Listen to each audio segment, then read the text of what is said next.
Bueno, buenas tardes para todos los presentes. Mi nombre es Alberto Caldano, soy contador y abogado, ex docente de la maestría, en este caso anteriormente era la maestría de tributación.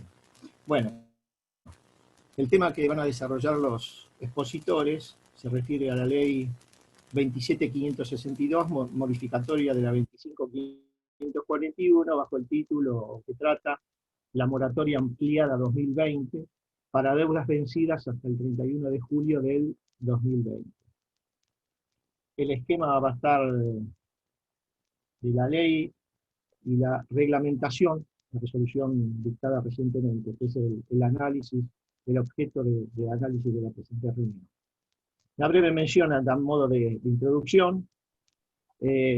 Van a asistir a la ampliación de los temas, pero hago hincapié primero en un requisito esencial y que es muy fácil de conseguir, muy sencillo, que es el certificado MIPYME, que lo emite a través, se solicita a través de la página de la AFIP y lo emite la Secretaría MIPYME.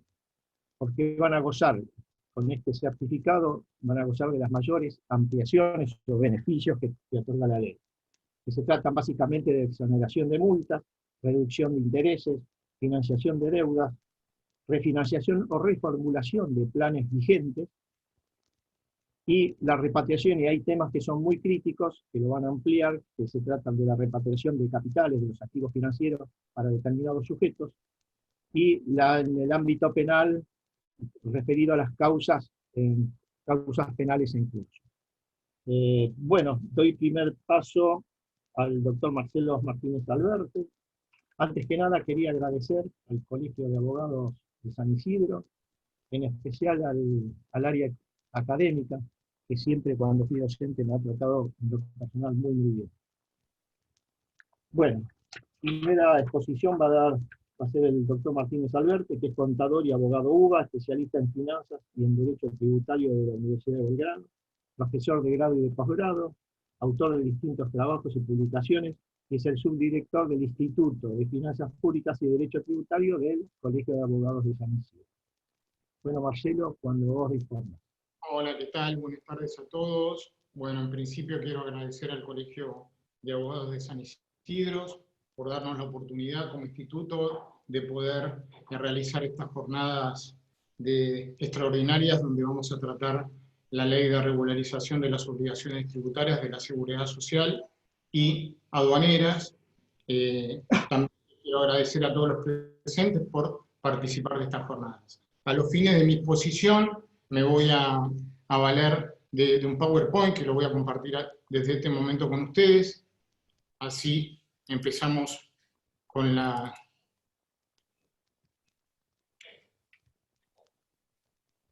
Compartir.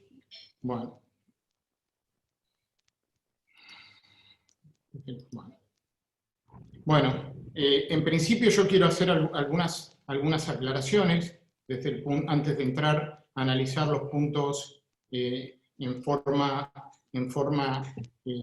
más precisa. Lo que vamos a tratar es un breve análisis del régimen aplicable, es un régimen donde su reglamentación es bastante compleja, y en principio vamos a empezar a analizar las cuestiones de la parte general a la parte particular.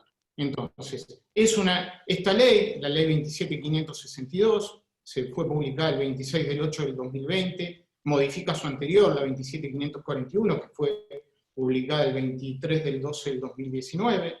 Esta modificación amplió el universo de los contribuyentes y modificó algunas cuestiones. El universo de los contribuyentes, en realidad, al principio, los únicos contribuyentes que podían adherirse eran los contribuyentes que tenían certificado MIPYME. Producto de algunas presentaciones judiciales y algunos amparos, antecedentes Marítima Maruba, el de ingeniería, se permitió la inclusión de las empresas que no tenían la condición de MIPYME. Si bien este régimen es de carácter universal, lo que podemos decir es que en la práctica no es tan así.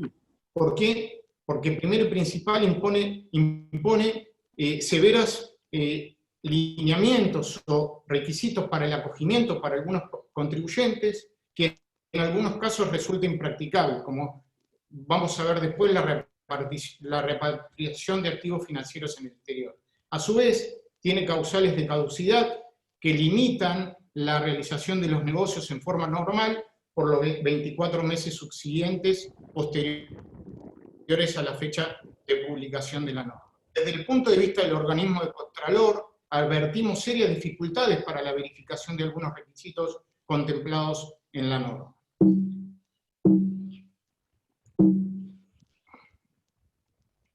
Desde ya les adelanto que no es un régimen de blanqueo de bienes, sino es un régimen de regularización de obligaciones tributarias, aduaneras y previsionales. Hay que tener en cuenta un tema que la mayoría de los abogados o los contadores en sí lo tenemos que empezar a analizar, que es el tema de la adhesión de las provincias y municipios. Si no se adhieren las provincias o municipios, en los términos de esta ley, tenemos que tener mucho cuidado con la exteriorización de hechos imponibles, porque pueden ser susceptibles de ajustes de tanto las provincias como municipales. Ejemplo, ventas omitidas me puede impactar en un ajuste en impuesto a los ingresos brutos, o me puede impactar en un aumento de base imponible para la tasa de seguridad e higiene. A su vez, si yo tengo gastos que los considero que no son necesarios para mantener la ganancia grabada y los quiero ajustar mediante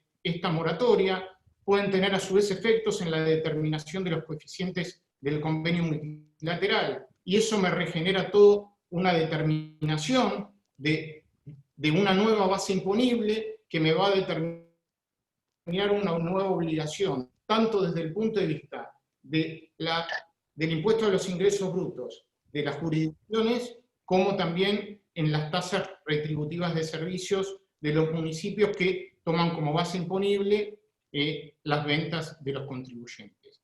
La regularización abarca obligaciones tributarias, aduaneras y de los recursos de la seguridad social vencidas al 31 de julio del 2020, inclusive los intereses no condonados, así como las multas y demás sanciones no firmes. La modificación de la ley no contempla alguna delegación legislativa para darle la posibilidad al Poder Ejecutivo de modificar la fecha de tope. ¿Cuál es la fecha de tope? El 31 de julio del 2020, para la posibilidad de que los contribuyentes se puedan adherir. Esto para mí es una crítica, porque teniendo en cuenta la crisis sanitaria vigente, se necesitaría, por lo menos, poner la fecha de corte hasta que la crisis sanitaria se paralice. Después, bueno, será posible adherirse hasta el 31 del 10 del 2020, siendo el vencimiento de la primera cuota el 16 del 12. Si bien esta fecha se podría prorrogar, no se podría prorrogar, discúlpenme, pero en la práctica se viene realizando. Ejemplo, la 27.541 se prorrogó mediante el decreto 316, el decreto 569, el decreto 634, más sus normas reglamentarias del organismo de Contralor. Acá hay una cuestión, que esto es una incorporación de la 27.562, es que se suspende con carácter general por el término de un año el curso de la prescripción. Ejemplo, las declaraciones de bienes personales y de impuesto a las ganancias que del año 2014 que prescribían el 1 de enero del 2021, producto de la suspensión de la prescripción, ahora prescriben el 1 del 1 del 2020. Aclaraciones de carácter general. ¿Qué significa eso? Es para todos los contribuyentes, se hayan adherido al régimen o no se hayan adherido al régimen. Otra de las cuestiones produce del acogimiento al presente régimen, producirá la suspensión o la extinción de las acciones penales tributarias, previsionales y aduaneras, que después este tema lo va a hablar en profundidad Hernán. Para ingresar al régimen se tienen que dar en forma conjunta tres aspectos: el aspecto temporal que les acabo de determinar cuáles son las fechas de adhesión, la fecha de corte de las obligaciones, la fecha de publicación en el boletín oficial, aspectos subjetivos y aspectos objetivos. Ahora voy a hacer un pequeño análisis con respecto al aspecto subjetivo. Si bien Daniel va a hablar de este punto, hay restricciones en función de las características del sujeto. Acá yo armé un primer grupo que lo llamé sin restricciones, más beneficios, donde se encuentran las micro, pequeñas y medianas empresas con certificado MIPYME. También se encuentran las micro y pequeñas empresas condicionadas. ¿Qué significa condicionadas? Que al día de la fecha no tienen el certificado MIPYME, pero tienen la posibilidad, para considerarse en este primer grupo, la obtención del mismo antes del 31 de 10 de 2020. Después tenemos las entidades sin fines de lucro y organizaciones comunitarias, los pequeñños contribuyentes, incluidos los monotributos, en la medida que cumplan ciertos parámetros objetivos establecidos en el artículo 4, inciso D, punto 1 y 2 de la resolución 4816. Para poder ser evaluado por el organismo recaudador y para poder tener la condición en el sistema registral de pequeño contribuyente, ley 27562, es una condición haber presentado la declaración jurada del año 2019. Y a su vez, para quedar incluido como pequeño contribuyente, tiene que tener bienes inferiores a 20 millones de pesos, sin incluir los mínimos no imponibles. Bueno, ahora voy a hablar del segundo grupo. Este segundo grupo tiene más restricciones y menos beneficios. Son los demás contribuyentes no comprendidos en el primer grupo. En este caso se exige repatriación del 30% en caso de tener activos financieros en el exterior. En caso de sociedades también se exige, también para los accionistas, para los socios accionistas, se aplican causales de caducidad, dentro de los 24 meses, o sea, hasta el 26 del 8 del 2022, se distribuyen dividendos en los términos del artículo 49 y 50 de la Ley de Impuesto a las Ganancias, se realizan pagos al exterior por diversas prestaciones, se realizan operaciones en el cambio, y a su vez hay una restricción que yo la denominé como D, que es transferencia al exterior o compra en el exterior de activos financieros. Esta última restricción, que es una causal de caducidad, se aplica tanto para los contribuyentes del grupo 1 como del grupo 2. Otra de las características que tiene menor cantidad de cuotas en los planes de pago y mayor pago a cuenta. Bueno, primero voy a empezar a decir lo que no se puede incluir para después determinar cuáles son las obligaciones que se pueden incluir. Las obligaciones que no se pueden incluir son las declaraciones de impuesto a las ganancias y bienes personales del periodo fiscal 2019. Acá lo que tienen que aprovechar es el plan de pagos especial que se rige por la resolución 4057, que tiene vigencia hasta el 30 del 9 del 2020, que se puede realizar un pago cuenta y 3 cuotas del 25% cada una.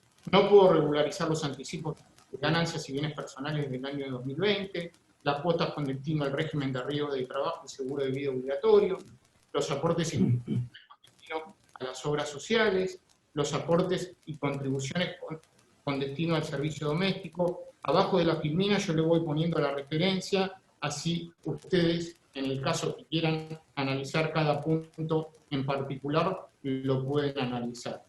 Estas cuestiones son a título enunciativo, no a título taxativo. Puede ser algunas cuestiones más que estén excluidas y que no estén tratadas en el presente PowerPoint. Bueno, ahora bien, ¿qué obligaciones podemos regularizar? Acá hay que tener en claro una cuestión. En la medida que los sujetos cumplan con las condiciones establecidas para cada grupo, Grupo 1, Grupo 2. Grupo 2 tiene que repatriar fondos, si tiene fondos en el exterior, la sociedad, si es una sociedad, el accionista también tiene que repatriar. Y acá, ¿qué obligaciones se pueden incluir? Obligaciones tributarias, aduaneras y de los recursos de la seguridad social, intereses no condonados, como las multas y las sanciones firmes relacionadas con las obligaciones. El impuesto a las ganancias ejercicios cerrados el 31 del 12 del 2019, acá se plantea una inequidad, porque una persona jurídica, por un mismo impuesto y por un mismo periodo fiscal, se le permite la inclusión en la moratoria, está bien, la fecha de vencimiento fue anterior al 31 del 7 del 2020, y a las personas físicas no se les permite entrar porque la FIP corrió como fecha de vencimiento de la presentación y pago de la declaración jurada el mes de agosto. IVA y los recursos de la seguridad social también se pueden incluir hasta el mes 6, el monotributo hasta el mes 7, no nos olvidemos que se paga por adelantado. ¿Qué otras cuestiones podemos incluir? Estas son cuestiones que las incorporó la 27542, hay algunas personas que dicen que se incorporaron por una cuestión política, y esto después lo vamos a ver cómo está relacionado con el tema de la posibilidad de regularizar obligaciones de sociedades en quiebra sin continuidad. Bueno, ¿cuáles son? Impuestos sobre los combustibles líquidos y el dióxido de carbono, el gas natural, que ya está, en realidad quedó sin vigencia por la 27430, el impuesto sobre el gasol y el gas licuado, el impuesto específico sobre la realización de apuestas. Estas cuestiones, ¿por qué las incluyeron desde el punto de vista técnico? Porque en realidad tiene como finalidad atacar la doctrina de la Corte Suprema de Justicia en la Asociación Editores de Diarios de Buenos Aires, donde se limitaba la posibilidad de incluir en la moratoria, en la RG 3451 del año 2013, a deudas de medios de comunicación con origen en el decreto 746 del 2003. Por eso, en realidad, ahora, para que nadie le plantee una acción de inconstitucionalidad, las incluyeron. Bueno, ahora bien, también, ¿qué podemos regularizar? Planes de pago vigentes y caducos al 31 del 7 del 2020, incluidos de la ley 27541. Hay que analizar que la ley 27541 tenía menos restricciones que esta ley, o sea que hay que analizar, si bien tiene una disminución en la tasa de interés, hay que analizar qué me conviene más. Obligaciones que surjan de facturas apócrifas, acá hay que analizar qué cantidad de facturas apócrifas tengo, y yo siempre digo, este tema es un tema que da para mucho, entonces acá habría que analizar cómo le queda el traje a cada uno, ¿no? Uno puede usar un traje de Armani, un traje de Hugo Boss, otra persona que es más gordito tiene que usar un traje de otra cuestión. Entonces, esto es casuística. Lo que le puedo decir que la condición objetiva de punibilidad que determina el artículo 2, inciso 2, inciso D de la Ley Penal Tributaria, que determina como evasión agravada cuando las obligaciones superan el 1,5 millones, yo lo que podría hacer es regularizar por abajo de ese monto a los fines de no tener ningún problema penal y seguir discutiendo por el resto del importe que podría tener. Acá la FIP, ¿qué les puede reclamar? Hay dos cuestiones a tener en cuenta, como les dije, son trajes a medida. Y si la FIP le desconoce la operación totalmente, le va a ajustar IVA, ganancias y salidas no documentadas. Si le reconoce la existencia del bien afectado a la actividad y desconoce al emisor de la factura, solamente le va a poder ajustar ajuste en IVA. Esto hay que analizar la conveniencia de si nos conviene discutir o no discutir. Yo creo que si estamos en esta postura, yo lo seguiría discutiendo. Capaz que bajaría para estar abajo de la condición objetiva de punibilidad, pero lo seguiría discutiendo, porque acá, si uno analiza la trazabilidad del bien, el bien que uno adquirió, uno puede determinar que fue afectado a la actividad, que produce ganancias. ¿Qué significa esto? Si ustedes tienen una empresa que se dedica a la elaboración de cable y cobre, y en realidad ustedes compran cobre a un chatarrero y pueden determinar que ese chatarrero le vendió tanta cantidad de cobre para poder fabricar tanta cantidad de cable, yo creo que no va a haber problema de poder tenerlo justificado. Esto es casuística, y siempre hay que, si en caso de dudas que uno pueda tener con algún tipo de contribuyente, hay que armar carpetas del contribuyente y hay que tomar los recaudos de los proveedores, ¿va? Mejor dicho, hay que tomar los recaudos y hay que analizar bien y hay que dejar bien establecida la trazabilidad de la operación y cómo se puede defender esta situación ante un eventual cuestionamiento de los organismos de control. Impuesto a las salidas no documentadas, que surgen del artículo 40 y 106 de la Ley de Impuesto a las Ganancias. Esto tenemos que tener en cuenta que ya la Corte, en Radioemisora Cultural y Red Hotelera Iberoamericana, había dicho que no era una sanción, por lo cual no va a estar condonada con este régimen. También podemos regularizar las obligaciones prescriptas, o sea, las obligaciones anteriores al 2013. Esto podríamos tener la posibilidad o la necesidad de regularizarlas en caso de existencia de alguna causa penal, a los fines de suspender o extinguir la acción. Ejemplos, HSBC, algunas otras cuestiones que pueden dar origen a algún tema desde el punto de vista penal que tenga que incluir en la moratoria obligaciones prescriptas. Las obligaciones e infracciones vinculadas con regímenes promocionales, con sean beneficios tributarios, como así también las deudas impositivas resultantes de planes resultantes de su decaimiento. Ahora bien, como quedan liberados las multas y demás sanciones en la medida que no se encuentren firmes, acá tenemos que hacer dos análisis. Previamente quedan liberadas y no se encuentran firmes a la fecha de la publicación en el boletín oficial. Es el 26 del 8 del 2020. Dos cuestiones, voy a empezar por el punto 2. Si se retuvo y se percibió y no se ingresó, se debe regularizar la obligación mediante el régimen. Quedan liberadas de multas y demás sanciones. Después, la cuestión 1, no retuvo y o no percibió y no ingresó. Acá se pueden plantear dos cuestiones. O regularizo la obligación mediante el régimen, o en caso que el sujeto pasivo de la percepción o retención haya regularizado con anterioridad o mediante este régimen la obligación, podría poder acreditar el hecho mediante alguna nota manifestada por mi proveedor o mi cliente, que yo le realicé la retención o la percepción, a los fines de que me informe si ingresó el impuesto que yo le tendría que haber retenido o le tendría que haber percibido.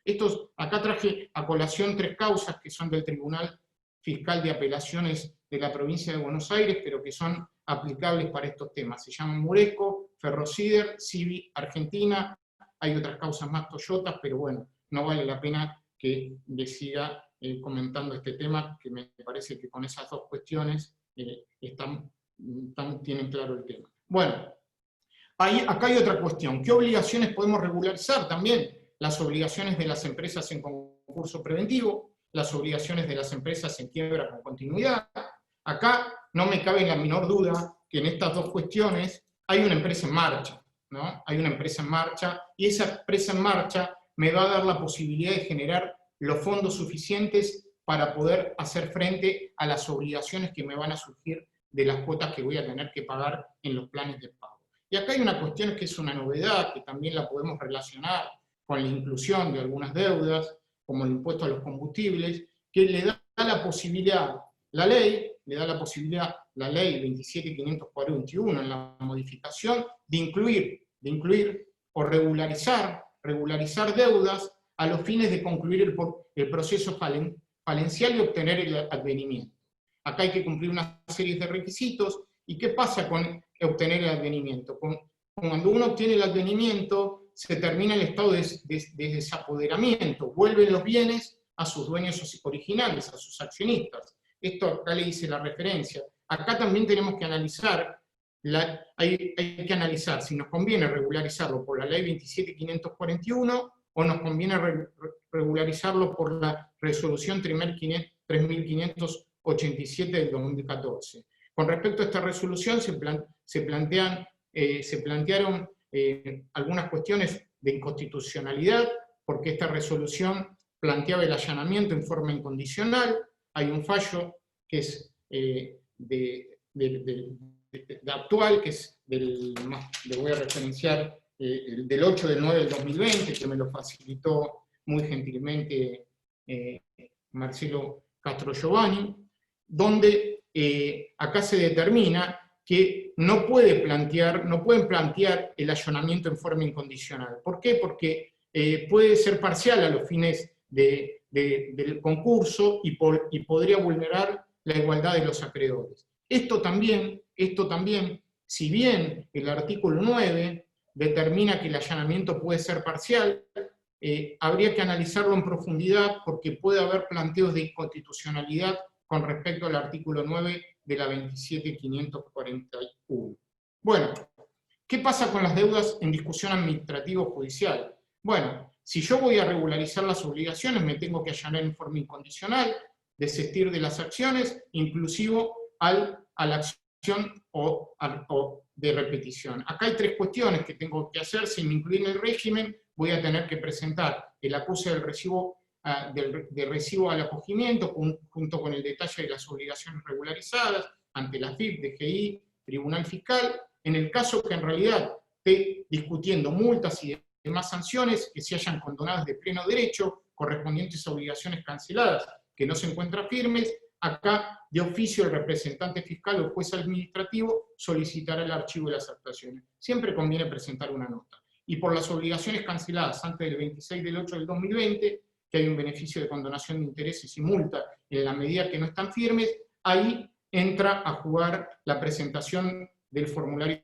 408 en presentaciones digitales, que cuando se sancionó la ley y no estaba la reglamentación, no estaba en claro cómo se iba a proceder al allanamiento en forma incondicional, pero ahora la norma lo dice, la 4008-16 dice cómo es el procedimiento. Bueno, condonación de intereses y multas y demás sanciones. Acá hay dos fases, antes del 26 del 8 y después del 26 del 8. Antes del 26 del 8, condonación 100% de los intereses, 100% de los intereses, multas y demás sanciones, en la medida que no estén firmes. Si se pagan, no se pueden repetir. Si yo pagué los intereses, no tengo la posibilidad de repetir. Esto se instrumenta automáticamente mediante cuentas tributarias. Si son posteriores al 26 del 8 del 2020, voy a tener una condonación parcial, que después vamos a ver cómo es, en función del año de la obligación a regularizar. Hay condonación también de pleno derecho, del 100% de las multas y demás sanciones, de las obligaciones devengadas hasta el 31 del 7 del 2020, siempre y cuando que no se encuentren firmes. Si están firmes, las sanciones o las multas tienen que regularizarlas. No voy a entrar en el concepto de firme porque el tiempo me está acosando. Bueno, ¿qué otras cuestiones? Infracciones materiales. De existir sumario administrativo en curso, se debe manifestar la situación de condonación ante dependencia de la FIP. Acá tenemos dos cuestiones con respecto a las infracciones formales. Si son susceptibles de regularizar, ejemplo, no presentar una declaración jurada informativa o no cumplir un requerimiento, debo cumplir el deber infringido antes del 31 de octubre del 2020.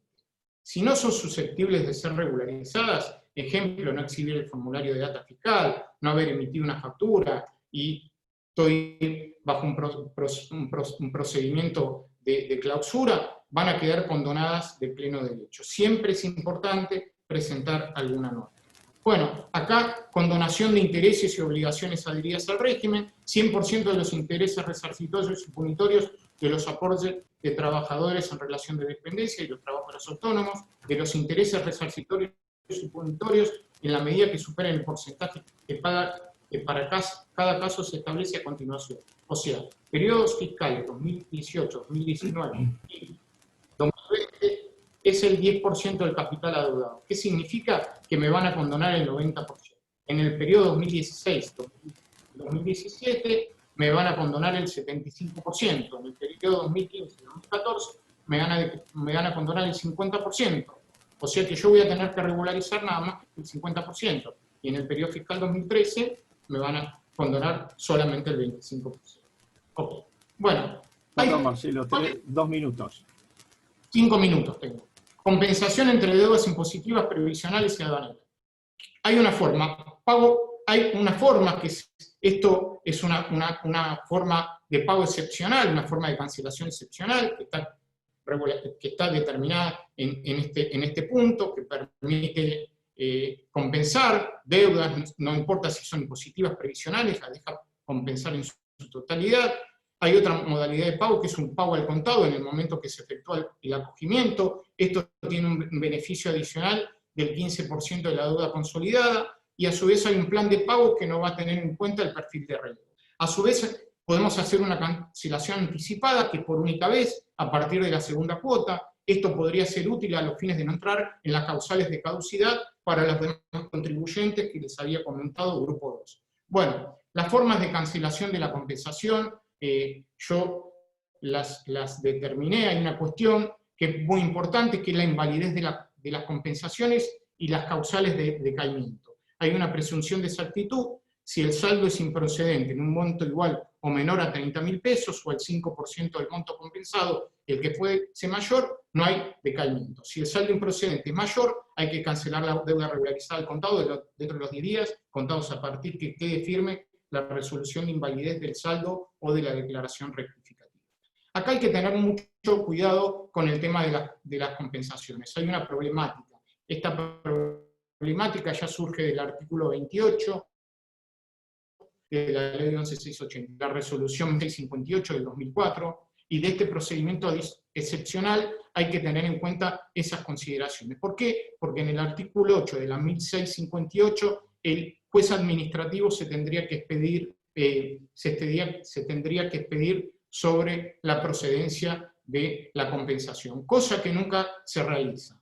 Y hay que tener en cuenta este fallo, Plavinil. En este fallo Plavinil, lo que dijo la Corte no alcanza con la sola presentación de una solicitud de compensación, porque ello no implica su aprobación, sino una expectativa. Para que las compensaciones surtan efectos, tendrán que ser aceptadas por la FIP. ¿Y qué va a pasar? Que muchas de estas cuestiones se las van a impugnar un año o antes de que se termine la prescripción. Y con esto se les van a generar unos intereses monstruosos que van a tener que esperar otro régimen de pago para poderlas incluir. Bueno, el procedimiento recursivo lo incorporé para que ustedes lo tengan claro, que son abogados. La administración debe emitir un acto administrativo y notificarlo al contribuyente. La vista en la pantalla de la FIP como plan caduco no es un acto administrativo. Eso lo dijo el Tribunal Fiscal en varios antecedentes. Acá les referencio uno. El Tribunal Fiscal no es competente para los regímenes de decaimiento. ¿Por qué? Porque no está previsto en los artículos 159 y 165 de la ley 11.683, donde termina la competencia. Esto no se trata de una sanción, sino de un medio de extinción de la obligación tributaria. Acá tiene otro fallo para ver. Si bien lo podemos utilizar para ganar un poco de tiempo. Hasta que el Tribunal Fiscal no se expida sobre su competencia, se mantiene el efecto suspensivo de la apelación. Esto no se olviden que estamos apelando por el artículo 76 de la ley 11.683, que tiene efecto suspensivo. El recurso es el recurso aplicable del artículo 74 de la ley 11.683, no tiene efecto suspensivo, o sea que la FIP podría generar una ejecución de la deuda, podría acompañar una medida cautelar a los fines de impedir la ejecución, pero en realidad los jueces son bastante reacios a otorgar. Bueno, las condiciones de los... necesito 5 minutos. Bueno, los aportes, acá las condiciones de los planes de pago, las condiciones de los planes de pago hay que tener en cuenta en función de la condición del sujeto. Sujeto condicionado, mi pyme, tiene mayor cantidad de cuotas, sus otros contribuyentes, lo que le dije, grupo 2, tiene menor cantidad de cuotas. Uno tiene 60, otro 48. Los condicionados van a tener que conseguir el certificado, si no van a entrar en el restante grupo. 120 cuotas para mi pyme, pequeños contribuyentes, 96 cuotas para los demás contribuyentes. En el caso de las entidades sin fines de lucro, tienen 60 cuotas y 120 cuotas. Hay pagos a cuenta, hay pagos a su cuenta, que surgen de la 4816, que estos son pagos a cuentas que no me voy a extender para no generar una mayor cantidad de tiempo y para dejar que los puedan exponer. El 1%, el 2%, el 4%, el 0%, si se trata de entidades sin fines de lucro y organizaciones comunitarias y pequeños contribuyentes, hay una tasa de interés para los primeros 6 meses del 2%, después hay una tasa BACLAR en moneda nacional de bancos privados, hoy está en el orden del 30%. Bueno, ¿cuáles son los requisitos para la edición? Presentar la declaración jurada o las liquidaciones determinativas de las obligaciones que se regularizan, cuando ellas no se hubiesen presentado o deban rectificarse, declarar el CBU, de dónde se van a debitar la moratoria, poseer domicilio fiscal electrónico, al igual que en otros regímenes de regularización, se hace a través de la web del organismo de recaudación. ¿Qué beneficios tengo? Los beneficios tengo el levantamiento de la suspensión del deudor en los registros especiales aduaneros, la reducción de las contribuciones con destino al sistema integrado previsional argentino, considerar regularizado el importe adeudado, obtener la baja de la inscripción del registro público de empleados con sanciones laborales. El rechazo de cualquier plan o caducidad por cualquiera de las causales autorizadas determina la pérdida de los beneficios indicados a partir de la notificación de la resolución determinativa. Bueno, con esto doy por finalizado mi exposición. Discúlpenme, me he excedido en 2 minutos, creo que estamos bien. Dejo. Hola, hola. Hola. Hola. Sí, hola. Bueno, luego de la prórroga solicitada por el doctor Marcelo Martínez Alberte y otorgada, le damos paso a la palabra del doctor Daniel Dubín, que es contador público de la UBA, especialista en Derecho Tributario de la misma universidad, con un posgrado aprobado en Derecho Tributario y Derechos Humanos en la Universidad de Salamanca, España. Es profesor adjunto del Derecho Tributario del Museo Social y la UNLAM. Es ex coordinador del Plan de Estudio de Economía y Administración del Gobierno de la Ciudad de Buenos Aires, ex director del Instituto de Finanzas Públicas, Epocausal, autor de libros y publicaciones y conferencista. Todo suyo, doctor Daniel. Bueno, antes que nada, buenas tardes a todos. Muchas gracias al Colegio de Abogados de San Isidro, que siempre nos trata, en el área académica, siempre nos trata tan bien y nos invita a este tipo de eventos. La verdad, muy agradecido. Yo también me voy a valer de un Power, así que voy a intentar luchar con la tecnología y compartirlo. Para introducirme en algunas cuestiones que uno ve ya como que van a generar algún tipo de conflictividad en el futuro, en el área donde se desempeña la mayoría de ustedes, ¿no? Y entonces, de alguna manera vamos a intentar plantear problemas que se analizan desde la base y que, en mi opinión, tienen origen en ya teñir de algún sesgo ideológico una herramienta de política fiscal como puede ser un régimen de facilidades de pago. Porque, y eso no es discutible, simplemente se podrá compartir o no. Lo que pasa es que cuando la introducción de ciertas restricciones al ingreso al sistema producen inequidades o generan situaciones que pueden ser realmente criticables, deberían merecer una rápida revisión. Y yo creo que esta ley, esta 27.541 ampliada, ha presentado algunos problemas que, desde el punto de vista, desde una mirada superficial, una mirada desde arriba de la ley, lo que está mostrando es que, si bien se está estableciendo un régimen de facilidad de pago, también se está tratando de excluir ex profeso a ciertos sectores económicos. Entonces, ahí es donde se puede plantear la discusión. ¿Por qué digo esto? Porque yo me voy a meter y voy a tratar de analizar, junto con ustedes, la restricción que se plantea para, en primer lugar, para aquellos sujetos que tienen activos en el exterior, activos financieros en el exterior. Porque, por definición, si uno analiza la ley 27.541, están excluidas de la posibilidad de acceder al régimen las personas humanas o las personas jurídicas que posean activos financieros en el exterior. Pero a esta excepción o a esta imposibilidad de acceder al régimen se le da o se restringe la imposibilidad a aquellos sujetos que no sean pymes o aquellos sujetos que no sean entidades con fines sociales, o aquellos sujetos que, no siendo pyme o no siendo entidad o entidad con fin social, se allanen a repatriar el 30% de los activos financieros externos. O sea, estarían fuera del sistema, pero si repatrian el 30% podrían acceder a la moratoria. Y esta norma, además, introduce otro factor todavía de aún mayor conflictividad, que tiene que ver con que si alguno de los accionistas relevantes, entendiendo por accionista relevante aquel que tenga por lo menos el 30% del capital de la sociedad, capital social, tiene activos externos, tiene que repatriar. Y entonces, empieza a aparecer la primera pregunta, que es, bueno, muy bien, ¿qué pasa? Primero, claramente las pymes que califican dentro de la resolución 220 de CEPYME no están obligados a repatriar, ni la sociedad, ni la persona jurídica, ni los accionistas, ni los socios, ni cualquier tipo de figura vinculada. Las sociedades o las entidades sin fines de lucro, aún curiosamente, aun cuando tengan por objeto social, pero tengan activos externos, no están obligados a repatriar. Parece más incongruente esto de un fin social dentro del país y activos externos. Pero bueno, entiendo que el legislador decidió o le dio prioridad al objeto de la entidad por sobre la composición de su estructura financiera y no los obliga a repatriar.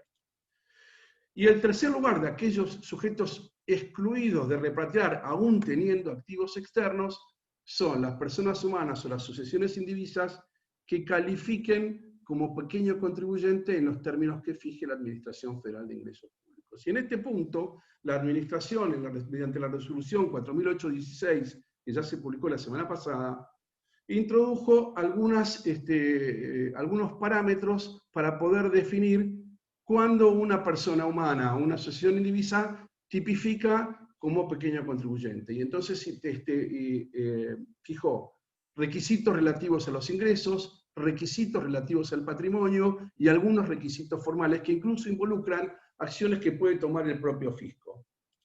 En ese lugar y en este punto, si vamos a tratar de mirar para tipificar como pequeño contribuyente a aquellas personas humanas o asociaciones indivisas, lo primero que vamos a tener, porque además todos los requisitos que yo voy a mencionar deben darse en forma conjunta, tienen que estar todos, no es que con que cumpla alguno de ellos alcanza. Todos los requisitos que yo voy a anunciar tienen que estar cumplidos por la persona humana que pretende tipificar como pequeño contribuyente para, aún teniendo activos externos, no tener que repatriarlos para poder acceder al régimen. El requisito relativo con los ingresos tiene que ver con el tope máximo de ingresos que no puede superar el que tenía la categoría K para el monotributo al 31 de diciembre del 2019, que era 1.726.600 pesos. En la medida que, y acá se plantean dos alternativas, que el contribuyente sea sujeto del impuesto a la ganancia, entonces presente la declaración jurada y no surjan ingresos superiores al 1.726.000, o que, no presentando declaración jurada, la sumatoria de la categoría máxima de revista, porque no son los ingresos reales, sino la categoría máxima que revestía, un monto máximo que tenía la categoría en la que revestía el sujeto el 31 de diciembre del 2019, más eventualmente los ingresos por sueldo, más eventualmente los ingresos por jubilación, no pueden superar el 1.726.000 pesos para poder ya cumplir el primer requisito de tener ingresos que lo tipifican como pequeño contribuyente. El segundo requisito que tiene que cumplir el pequeño contribuyente es tener un patrimonio que tiene que ser inferior a los 20 millones de pesos al 31 de diciembre del 2019. Bueno, esto surgiría claramente de su declaración jurada de bienes personales, no ofrece mayores discusiones, por lo menos no desde la forma de determinar. Y el tercer requisito es no tener la quit inactiva o limitada porque haya sido calificado como contribuyente no confiable por la FIP. Y acá nos tenemos que remitir a la resolución general, al 3832 de la Administración Federal de Ingresos Públicos. Pero básicamente se tipifica como contribuyente no confiable aquel que presente a juicio de la Administración o haya constatado o detectado inconsistencias en relación a su capacidad operativa, económico-financiera. Estamos hablando de cuestiones que evidentemente involucran cierto nivel de subjetividad, cierto nivel de discrecionalidad. Y no nos olvidemos que si la quit estuviese limitada por alguna de estas cuestiones, tampoco podría tipificar como pequeño contribuyente y de tener activos externos tendría que repatriar para poder entrar a la moratoria. Acá les expongo algunas de las causales que prevé la 3832 para clasificar a un sujeto como no confiable y los efectos que tiene. Pero ya cualquiera de estos le limita el uso de la quit. Y ya por el solo hecho de tener la quit con uso limitado, si no lo resuelve antes del 31 de octubre, para poder acogerse va a tener que repatriar. condición de pequeño contribuyente, a su vez, a la hora de definir, como bien explicaba Marcelo, los distintos grupos a los que se ha dividido, se ha segmentado el universo de contribuyentes. La condición de pequeño contribuyente, a la hora de definir el plan, se considera en primer lugar antes de la condición de MIPYME, con lo cual puede ser que algún contribuyente tipifique como pequeño contribuyente y ya no sea necesario calificar como MIPYME para poder acceder a los planes de más largo plazo y a los que tienen mayores beneficios. Insisto también, por un tema de brevedad de exposición, la misma resolución de AFIP establece mecanismos para que el contribuyente que considere que tipifica y no haya sido calificado como tal, tenga que presentar cierto tipo de herramienta, mecanismo, no lo voy a llamar vía recursiva porque no lo es, pero presentar información al fisco a efectos de que se corrija su calificación. Y entonces, queda ahora sabiendo, bueno, muy bien, entonces, ¿quiénes tienen que repatriar? Aquellos sujetos que no revisten las calidades previstas, que tengan activos financieros en el exterior. ¿Y qué se entiende por activo financiero en el exterior? Algunos que son bastante más fáciles de medir y de identificar. Por un lado, las tenencias financieras, tenencias en moneda extranjera, tenencias en bancos, portfolios, carteras, eso es identificable. Lo único que habría que ver qué pasa cuando uno tiene carteras en el exterior con bonos argentinos. Quizás haya que discutir un poco el tema, sobre cuánto se mide la partida, sobre cuánto o cómo medir, aun cuando la repatriación es sobre la totalidad de bienes gravados y exentos, habría que hablar de localización de los bonos. Y lo que es más complicado de medir, lo que va a generar bastante problema, es que también habría que repatriar el 30% sobre las participaciones societarias que se tenga sobre sociedades constituidas, domiciliadas o radicadas ubicadas en el exterior. Y acá sí vamos a ver ahora en la próxima filmina los inconvenientes de definición que plantea. Pero ya adelanto que esta cuestión va a ser difícil, sobre todo por la fecha de medición y por la composición que puede tener, considerar como activo financiero a sociedades en el exterior que a lo mejor su patrimonio está constituido por activos que no son líquidos. También son susceptibles de ser repatriados los derechos que tengan que ver con beneficiario de trust, fideicomisos, etc. Y cualquier otro tipo de instrumento financiero, título valor, bueno, estos artículos, estos incisos escoba que por lo general el legislador deja para tratar de abarcar todo lo que no dijo antes. Entonces, por supuesto que tomando en cuenta uno de los incisos que habla de los créditos localizados en el exterior, dejaría alcanzado por la obligación de repatriar ciertos créditos comerciales que la resolución 4816 se ocupó de aclarar en el anexo 2, el anexo 1, que no se estaría obligado a repatriar. ¿Qué pasa con las sociedades, las tenencias de sociedades en el exterior? En primer lugar, la resolución, la reglamentación ha aclarado algunas cuestiones que tienen que ver con en qué caso es obligatorio repatriar. Y entonces lo que hay que mirar, en el caso de tener una participación en una sociedad en el exterior, lo primero que hay que mirar es si esa sociedad tiene o no tiene ingresos operativos. Y yo entiendo que ingresos operativos tiene que dársele el sentido que le da la ley del impuesto a las ganancias respecto a sociedades con sustancia. Sociedades verdaderamente operables, sociedades que tienen actividad real y que no tienen rentas pasivas solamente. Bueno, si la sociedad del exterior no tiene rentas operativas, tienen que repatriar el 30%. Si tiene rentas operativas, habrá que analizar si esa sociedad tiene rentas pasivas superiores al 50%. Si tiene rentas pasivas superiores al 50%, hay que repatriar el 30%. Si no tiene rentas pasivas superiores al 50%, hay que mirar qué porcentaje de participación se tiene sobre esa sociedad.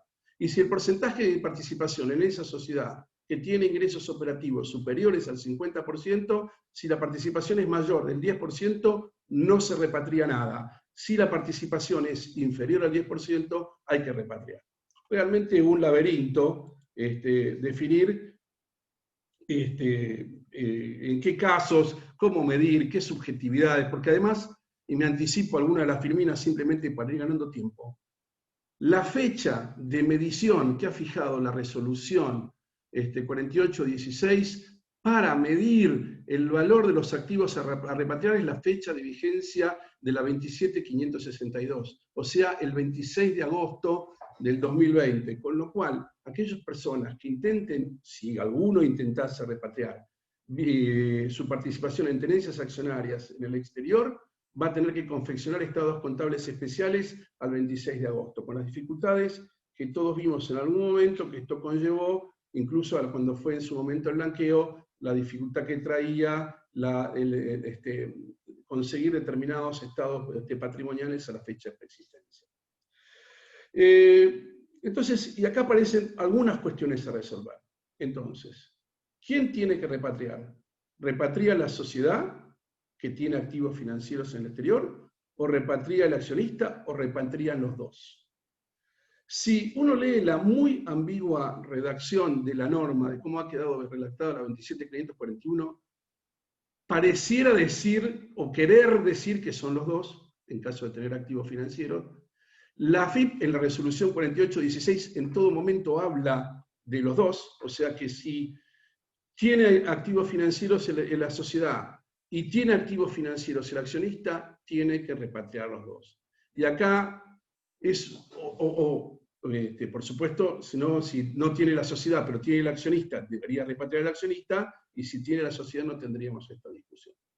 Ahora, yo lo planteo y lo dejo porque creo que se está en esta discusión, en esta cuestión. ¿Hasta qué punto una sociedad de la cual un accionista posee una participación relevante del 30%, una sociedad desea, el otro 70% desea incorporarse al blanqueo? Y el tenedor del 30%, que es el que estaría obligado a repatriar por tener activos financieros en el exterior, no desea hacerlo. ¿Puede el 70% condicionar las decisiones personales del otro 30%, que además no tiene por qué cumplir sobre su patrimonio personal o involucrar su patrimonio personal en una decisión empresarial? Uno de los graves conflictos que tiene esta norma, en mi opinión, es, primero, claramente se vulnera el artículo 28 de la Constitución de la razonabilidad de las leyes, y por último el 19, que tiene que ver con el derecho a la intimidad, porque además, para poder repatriar el 30% y para que la sociedad pueda acceder a la regularización, tiene que conocer, y va a saber, y de hecho se establece una certificación profesional, tiene que conocer el patrimonio, o va a haber que revelar el patrimonio de un accionista en el exterior. Esto es absolutamente improcedente, es introducirse en la vida de las personas. Y además, ¿cómo va? Se puede llegar, digo, bueno, uno puede entrar hasta por el ridículo y decir, una sociedad que se encuentra involucrada en el medio de una causa penal, como puede llegar a explicar Hernán, y tenga una deuda de 15 millones de pesos hoy, una causa por evasión agravada, que a moneda de hoy son $100.000, y un accionista que tiene el 30%, tiene $2 millones en el exterior, para que la sociedad pueda incluir $100.000, el equivalente de $100.000 en la moratoria, un accionista, el 30%, tiene que repatriar 600.000. Y así puedo seguir. Claramente esta norma está destinada a que los sujetos que excedan la categoría de pymes y que tengan activos externos no se acojan al régimen. Pareciera ser una limitación bastante fuerte en este sentido y bastante conducente a la no repatriación para este tipo de sujetos, lo cual, en mi modesta opinión, está condicionando mucho el resultado final de esta moratoria, por el tipo de sujetos que van a quedar afuera. A ver, el segundo problema, la segunda cuestión es ¿qué monto vamos a repatriar? ¿Cómo valorizamos la tenencia de acciones, como ya lo dije? ¿Qué pasa cuando hay tenencias diversificadas? ¿Y qué pasa cuando no tengo activos financieros y tengo activos inmovilizados, o simplemente tengo sociedades con activos inmovilizados, solo con inmuebles? Y como lo que tengo que repatriar es el resultado de la realización de los activos financieros, tengo que realizar el activo financiero y repatriar el 30%.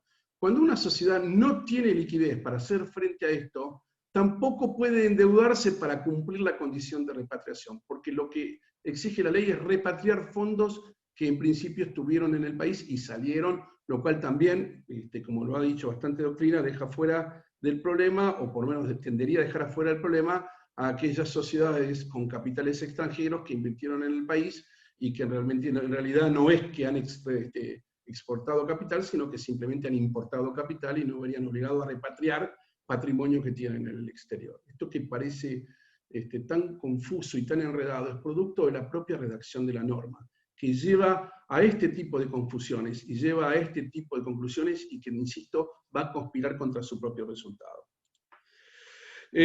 Bueno, el destino de la repatriación es, en primer lugar, tienen que ingresarse en el país y pueden depositarse en una cuenta o ser liquidados en el mercado único libre de cambio, y pueden ser reinvertidos en distintos fondos comunes de inversión que se van a crear o que van a crearse al amparo de la ley de fondos comunes de inversión, lo cual me lleva a reflexionar sobre realmente, es decir, la confianza para repatriar fondos e invertir en este tipo de sujetos viene por otro lado, no viene por la posibilidad o no de acogerse a un régimen excepcional de moratoria. La confianza se genera por una economía sólida y por una capacidad de respuesta del sistema en otras condiciones que no son, creo, las que lamentablemente vivimos en la actualidad.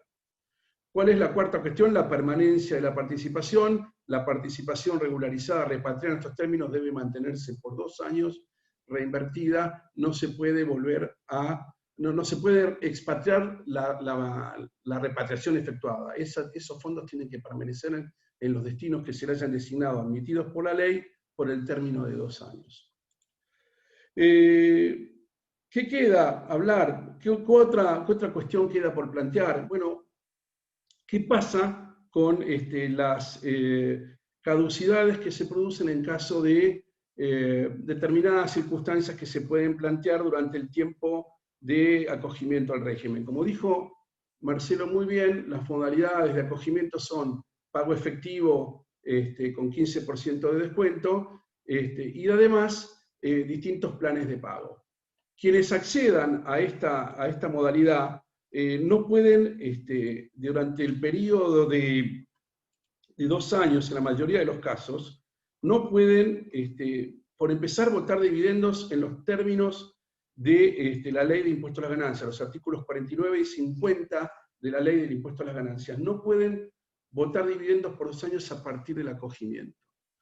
Y acá aparece un problema que es central, que de alguna manera va a aparecer en otras cuestiones, pero acá se torna palpable.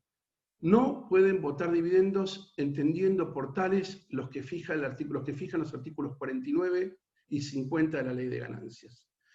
Entonces, la pregunta es, ¿qué pasará, qué va a pasar con el concepto de dividendo ficto que prevé la ley de impuesto a las ganancias? Porque para el artículo 49 de la ley de ganancias y para el artículo 50 no son dividendos solamente aquellos que voten la asamblea de accionistas. A solo modo de ejemplo, yo puedo plantear varias circunstancias, pero son dividendos desde el punto de vista del artículo 50 de la ley de impuesto a las ganancias aquellos retiros que efectúan los accionistas, aquellos gastos que la sociedad afronte por cuenta y orden de los accionistas sin devolución. La utilización de bienes por parte del accionista, si el accionista utiliza un vehículo de la sociedad, el artículo 50 prevé un dividendo ficto. Y entonces, ¿qué va a pasar con aquellas sociedades que, habiéndose acogido al régimen y no siendo pymes, porque estas restricciones siguen siendo para quienes no son pymes, decide o mantiene en su poder la utilización de un vehículo de la empresa sin pagar? Bueno, la sociedad garantiza, otorga garantías, o los cónyuges retiran. Hay un montón de variantes planteadas en los términos del artículo 50 que ponen en peligro la permanencia dentro del régimen de la moratoria. ¿Qué más se puede aclarar? Que evidentemente todas estas cuestiones, todas estas restricciones, tampoco la imposibilidad de acceder al mercado único libre de cambios, porque provocarían la caducidad del plan de pagos, pueden resolverse únicamente si se adopta el mecanismo de pago total con el 15% de descuento que planteó Marcelo, o una opción, porque existe la opción de cancelar la totalidad de la deuda por única vez, con un pago total adelantado, y en ese caso, estas restricciones que implicarían la caducidad del plan de pagos al haberse pagado la totalidad de la deuda sin haber llegado hasta el final del plan, estas restricciones desaparecerían. Así que serán cuestiones que tendrán que evaluarse, pero que además de querer sostenerse en el plan y plantear estas situaciones, no van a dejar de ser conflictivas en el futuro. Y por último, porque creo ya también, Alberto, que estoy llegando al final, no sé cómo estoy de tiempo, si me queda algo más, fui muy rápido y fui pasando algunas firminas y fui salteando, pero creo que logré tratar todo lo que quería. Me queda hablar del escaso beneficio que se le otorga al concepto de contribuyente cumplidor. Para ser contribuyente cumplidor no deben adeudarse presentaciones de declaraciones juradas a la fecha de vigencia de la ley, y yo entiendo que la fecha de vigencia de la ley se refiere a la 27.541, que es el 23 de diciembre de 2019. Y tampoco deben tener o deben adeudarse impuestos de ningún concepto a esa fecha, ni presentaciones de declaraciones juradas, ni impuestos. ¿Qué beneficios? Muy exiguos. Para los monotributistas de las distintas categorías se les concede el beneficio de la bonificación de determinada cantidad de cuotas, depende de la categoría que se ostente el monotributo.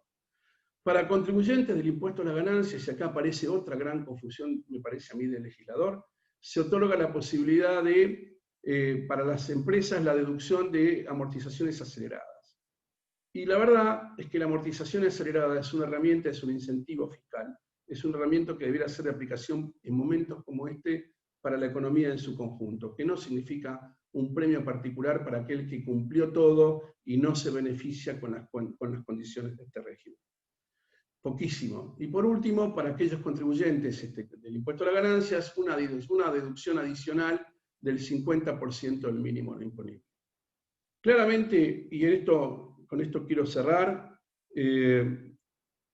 podemos discutir un rato la validez de este tipo de herramientas, la validez de la moratoria como herramienta de política fiscal.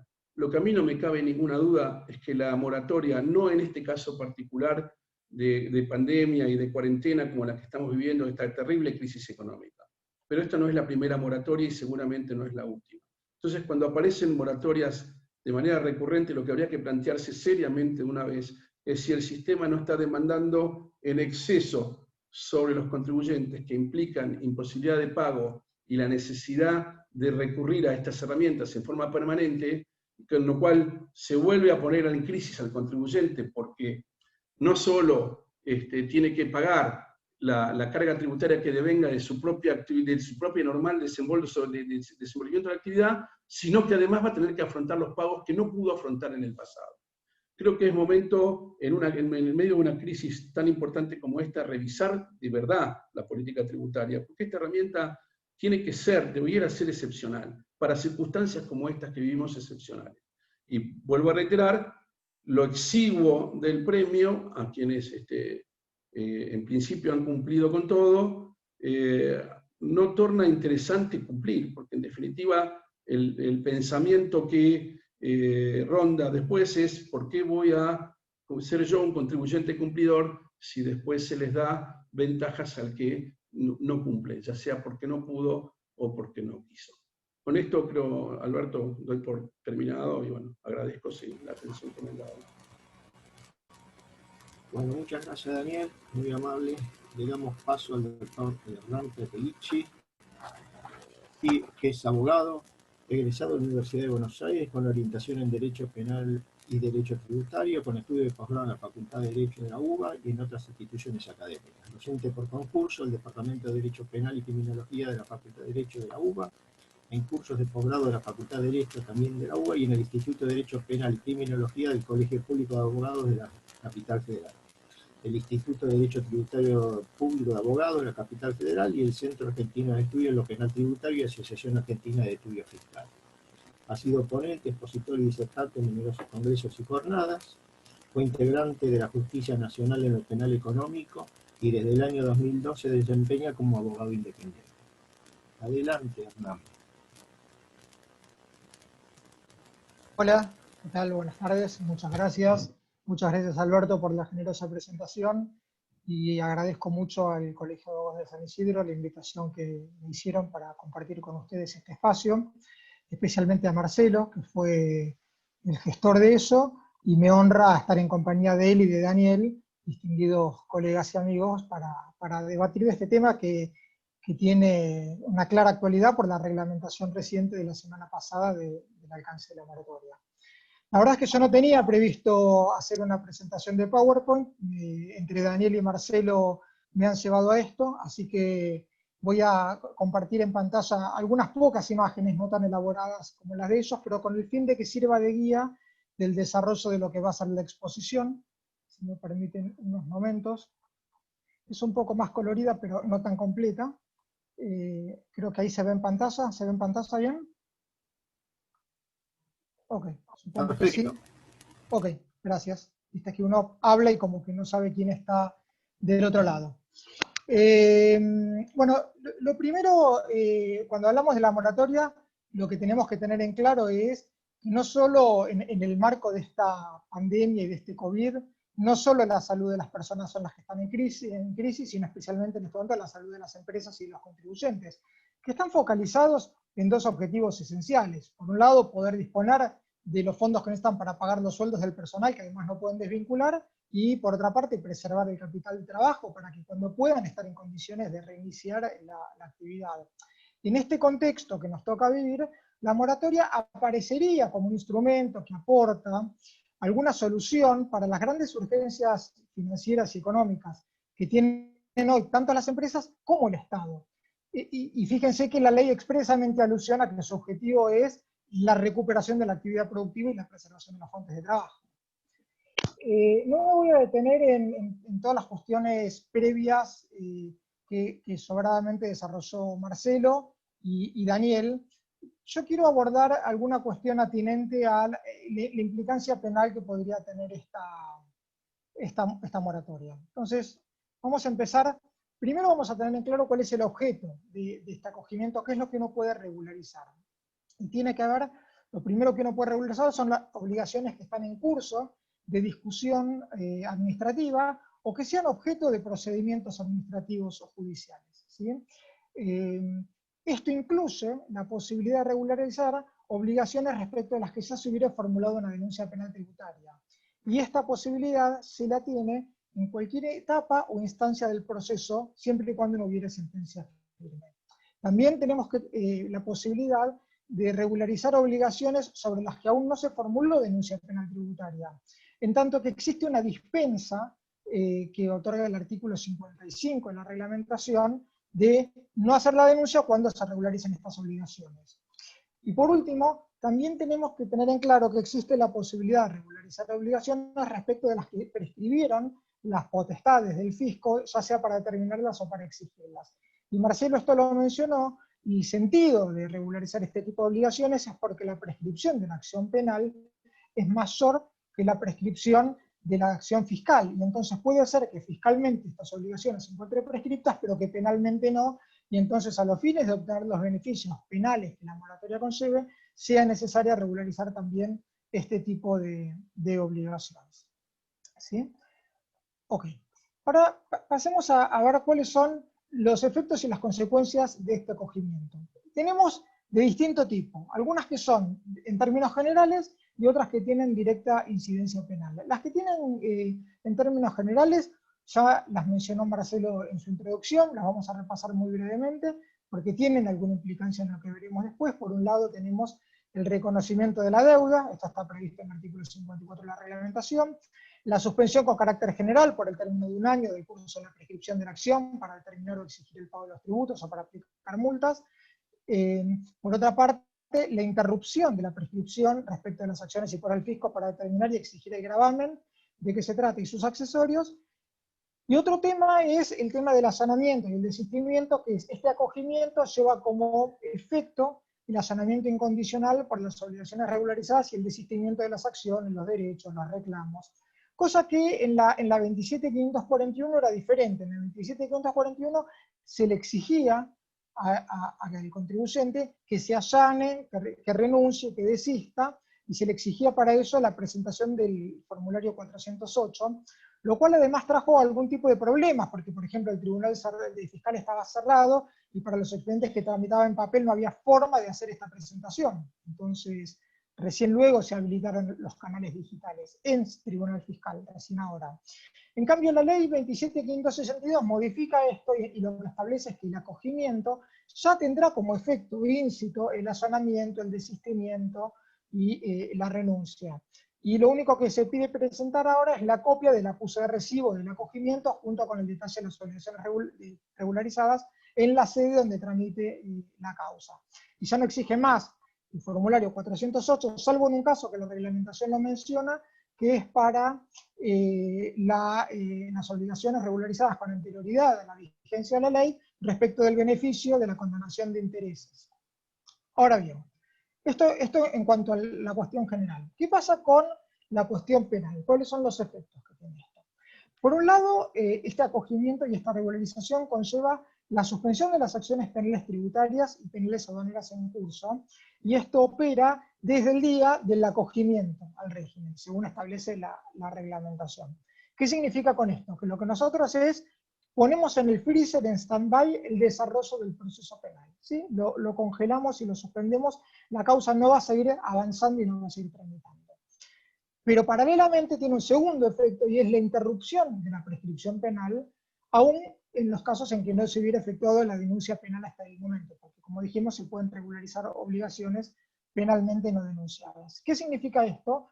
Que no solo la causa, si existiera, no va a seguir tramitando, sino que el curso de la prescripción va a quedar paralizado también. Supongamos que hasta el momento corrieron 3 años de la prescripción, bueno, desde el momento en que se produce este acogimiento, se congela también la prescripción y no sigue corriendo el curso de la prescripción mientras esté vigente el plan de pagos. Ahora vamos a ver qué pasa cuando este cae y cómo se reanuda y cómo se computa, ¿sí? Pero en materia penal, los dos efectos principales son la suspensión del ejercicio de la acción penal y la interrupción del curso de la prescripción penal.